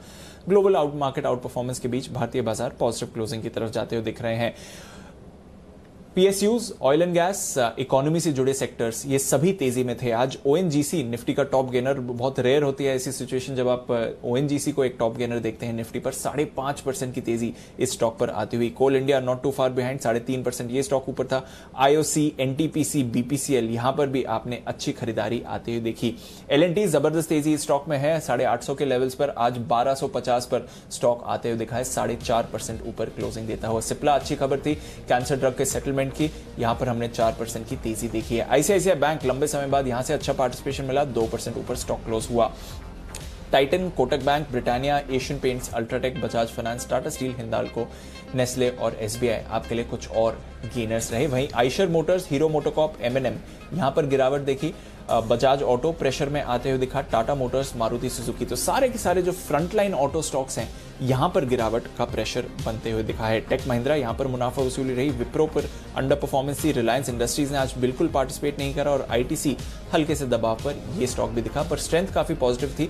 38 निफ्टी स्टॉक्स आपको फिर भी पॉजिटिव क्लोज देते हुए गए हैं। फ्यूचर्स की बात करें तो again oil and gas sector सबसे आगे थे। एचपीसीएल यहां पर 5.5% की तेजी आपने देखी है, नजर रखिए स्टॉक पर। एनएमडीसी अच्छा उछाल, यहां पर लगातार आयरन ओर के प्राइसेस बढ़ते हुए दिख रहे हैं, डिमांड पर भी अच्छा इजाफा है। बाटा हमारे मल्टीपल एक्सपर्ट्स की पिक, जबरदस्त एक्शन यहां पर भी। एलएनटी के साथ साथ कमिंस यहां पर भी अच्छा मूवमेंट रहा। बीईएल, बीएचईएल ये भी एक्शन में रहे। टोरेंट पावर पर अच्छी खरीदारी रही, टोरेंट फार्मा भी एक्टिव था। Info Edge, LIC Housing Finance, Canara Bank ban में था, Federal Bank, IGL, MGL, REC ये कुछ और स्टॉक्स हैं जहां पर अच्छी तेजी रही। बंधन बैंक एक ब्रेकडाउन था, 3% नीचे। डीएलएफ मुनाफा वसूली, आईसीआईसीआई प्रू ये स्टॉक फिसला। Escorts, Apollo Tyres, Bharat Forge, Divi's lab, HDFC Life और पीरामल कुछ स्टॉक्स थे जहां पर वीकनेस का माहौल रहा। पर ऑल इन ऑल एक और रिकॉर्ड दिन रहा भारतीय बाजारों के लिए। आप 30,750 के जस्ट थोड़ा नीचे क्लोज होते हुए दिखे हैं। 13,500 के 550 के ऊपर निफ्टी ने भी आपको क्लोजिंग दी है। तो इस समय अगर आप देखें तो हाईएस्ट लाइफ क्लोजिंग आई है जहां तक निफ्टी का सवाल है। और पहले 14 दिन दिसंबर के सिर्फ एक नेगेटिव क्लोजिंग हुई है। 2003 के बाद पहली बार ऐसा हुआ है। आशु जी, इंटरेस्टिंग फैक्ट आपके लिए, 2003 के बाद पहली बार ऐसा हुआ है जब दिसंबर में फर्स्ट 14 डेज सिर्फ एक दिन नेगेटिव क्लोजिंग आई है। तो जो वो पॉइंट आप मेक कर रहे थे कि बाजार में स्ट्रेंथ जरूर है, रोटेशन होता होगा, वो बरकरार है। और life time closing high Nifty के लिए और अब तक के highest closing level bank Nifty के लिए भी। सर बताएं एक शॉर्ट कमेंट ट्रेड सेटअप पे आशु जी। नहीं, बहुत स्ट्रेंथ है दीपांशु। देखो मैं कितने दिनों से बोल रहा हूं कि अब तो ये ऐसी वेट हो रही है कि लॉ ऑफ एवरेजेस की वजह से कि शायद आज तो गिर जाएगा, लेकिन कोई भी अभी भी कोई ऐसा डेटा पॉइंट, कोई ऐसा सिग्नल, कोई भी ऐसा इनपुट नहीं है दीपांशु जिसको लिए क्रेडिबल कोई गिरावट दिखे। तो आई थिंक पार्टिसिपेशन मिस करना will be A biggest loss instead of going short in this market. और जो मैंने आपको भी आपने जब एलएनटी के बारे में पूछा, जिस तरह का सेकुलर और ब्रॉड बेस्ड है, ये बहुत ही बड़ा स्ट्रेंथ दिखा रही है मार्केट की। तो मुझे लगता है कि बिटवीन दिसंबर जनवरी, अगेन टू बी ऑनेस्ट, एक लॉ ऑफ एवरेजेस से मैं बोल रहा हूँ कि शायद थोड़ा सा डिप आ जाए किसी वजह से, बट अभी तक तो ऐसा लगता है कि बजट तक ये मोमेंटम ऑन रहेगा। बिल्कुल, तो अब शॉर्ट तो मत ही करिए। अगर आप कोई बस मिस कर चुके हैं, लॉन्ग नहीं करना है तो वो आपके ऊपर है, बट शॉर्ट मत करिए। इस बाजार में ट्रैप होने का सवाल है। देखिए एग्जैक्ट बड़ा डिप आया था और उसके बाद ऑलमोस्ट इमीडिएट रिकवरी भी हुई और अच्छी क्लोजिंग बाजार ने आपको दी है। हाई से ज्यादा दूर नहीं थे, 40 पॉइंट के नीचे, और life time closing high index पर आता हुआ दिख रहा है। काफी इंटरेस्टिंग प्रोग्रामिंग है आज शाम के लिए। और आशु जी, बंसल जी, आप भी जरूर ध्यान दीजिएगा क्योंकि शाम 6 बजे नए साल का वो कौन सा रेजोल्यूशन है जो हर साल सबसे ज्यादा लिया जाता है और सबसे ज्यादा टूटता भी है। इसका जवाब है नए साल में हम फिटनेस पर ध्यान देंगे और खूब एक्सरसाइज करेंगे। नया साल आने वाला है और हम सारे एक्सपर्ट से फिर से उनके रेजोल्यूशंस लेंगे और पिछले साल का एक रिव्यू भी करेंगे। पर बाद में जो एक्सक्यूज आता है फिटनेस को लेकर, जिम जाने का टाइम नहीं मिला, घर पर एक्सरसाइज कैसे करें वगैरह वगैरह, इस बार तो लोग कोरोना में बाहर न जाने का भी बहाना बना रहे हैं। लेकिन अब कोई बहाना नहीं चलेगा। वर्ल्ड हेल्थ ऑर्गेनाइजेशन ने कोरोना काल में फिट रहने की गाइडलाइंस जारी की हैं, जिसमें हर उम्र, हर वर्ग के लिए एक्सरसाइज के तरीके बताए गए हैं। तो WHO की गाइडलाइंस की बड़ी बातें क्या हैं? कोरोना काल में फिट रहने के लिए कितनी देर तक कौन सी एक्सरसाइज करनी चाहिए? जिम ही जरूरी है या योगा, डांस, वॉक भी कर सकते हैं? और सबसे बड़ी बात, आखिर कितनी एक्सरसाइज करना जरूरी है, ये हम आज आपको बताएंगे। हमारे साथ होंगे दो खास मेहमान, doctor Manoj Kumar, director cardiology and head of department international cardiology, max health care, साथ ही सत्यजीत चौरसिया जो एक फिटनेस ट्रेनर हैं। तो इस पूरे विषय पर एक आसान भाषा में आपको समझाएंगे। शाम 6 बजे जरूर देखें। फिटनेस की डोज 1 घंटा रोज। अगर आप भी कोई सवाल पूछना चाहते हैं तो आप अपनी राय दे सकते हैं। हैशटैग आपकी खबर आपका फायदा यहाँ पर आप जरूर देखिए। हमारे पास 2 फिटनेस एंथुजियास्ट तो ऑलरेडी हैं, किरण जी और सचिन जी, जो साइकिलिंग काफ़ी एक्टिवली करते हैं और अगर आप सोशल मीडिया पर इन्हें फॉलो करते हैं तो ऑलमोस्ट एवरी वीकेंड एक अपडेट भी देखेंगे। बंसल जी, लॉकडाउन था, फिटनेस आपने कैसे करी? साइकिलिंग तो आपने भी बीच में शुरू करी थी सर, आपका फिटनेस मंत्र क्या रहा है इस लॉकडाउन में? देखिए दीपांशु, मैं तो बिल्कुल बिल्डिंग से बाहर निकल नहीं रहा, मेरे को मास्क पहनने में दिक्कत होती है, तो मैं 45 मिनट्स में 7000 स्टेप्स करता हूं दीपांशु। मार्केट क्लोजिंग के बाद अभी दिल्ली में पॉल्यूशन है, पहले मॉर्निंग में करता था, तो जो अंदर बिल्डिंग में ही लॉन है बड़े वाला, उसके अंदर मैं कार्डियो करता हूं अनिल जी दीपांशु, और 7000 स्टेप्स का टारगेट रखता हूं 45 मिनट्स के अंदर। चलिए, बड़ा है तो 7000 स्टेप्स का टारगेट है 45 मिनट्स में। किरण जी, इस वीकेंड कहाँ गए थे सर साइकिलिंग के लिए? ये पूना के आसपास रावेत करके एक गांव है, वहां तक गए थे। 40 किलोमीटर की एक राइड की थी मैंने। बिल्कुल, और अगर आप किरण जी के सोशल मीडिया को फॉलो करेंगे तो पूरा का पूरा आपको उनका फिटनेस शेड्यूल भी दिखेगा और वीकेंड का साइकिलिंग अपडेट भी। साथ ही सचिन जी को भी फॉलो करिए, वहां पर भी उनके फिटनेस मंत्र आप फॉलो कर सकते हैं। ये प्रोग्राम जरूर देखिएगा आज शाम 6 बजे। आज शाम 8:30 बजे आप डेट और इक्विटी में अलग अलग जगह निवेश करते हैं और निवेश करने का एक ही लक्ष्य होता है, जो है ज्यादा रिटर्न हासिल करना। लेकिन ज्यादा रिटर्न के मुकाबले आपको रियल रिटर्न पर ध्यान देना जरूरी रहेगा। आपका रियल रिटर्न वो है जो महंगाई को मात दे सके। तो कैसे रियल रिटर्न कैलकुलेट करें, रियल और नॉमिनल रिटर्न में क्या फर्क होता है और आप कैसे बेहतर रिटर्न्स हासिल कर सकते हैं, आज रात 8:26 पर देखना ना भूलें निवेश का रियल रिटर्न। और ये बात आशु जी ने मैं कई बार रेज करी है, एक मैथमेटिकल रिटर्न होता है, नॉमिनल रिटर्न जो हम देखते रहते हैं हमारी बुक्स पर जो एक्चुअल रियलाइज्ड गेन्स होती हैं वो ज्यादा इंपॉर्टेंट है। तो ये रियल रिटर्न कैसे कैलकुलेट किया जाए और किस तरह से स्ट्रैटेजी बनाया जाए ताकि आपके हाथ में ज्यादा से ज्यादा अच्छे रिटर्न्स आए, ये जानिए आज शाम 8:26 पर आज की बड़ी एक्सक्लूसिव 7:56 पर अनिल सिंघवी का super exclusive interview RBI governor Shaktikanta Das के साथ। इकोनॉमी से जुड़े हर मुद्दे पर बात करिए, इंटरेस्ट रेट्स पर बात करिए, लिक्विडिटी सिचुएशन, कोरोना काल से बाहर निकलने के प्लान्स और क्या मेजर्स आ सकते हैं सेंट्रल बैंक की तरफ से, और एक झलक गवर्नर की अननोन साइड पर भी जो उनकी पर्सनल साइड है जिसके बारे में हम ज्यादा नहीं जानते। तो ये सारी की सारी आप कॉन्वर्सेशन आज शाम कैच कर सकते हैं 7:56 पर हमारा super exclusive interview RBI governor के साथ।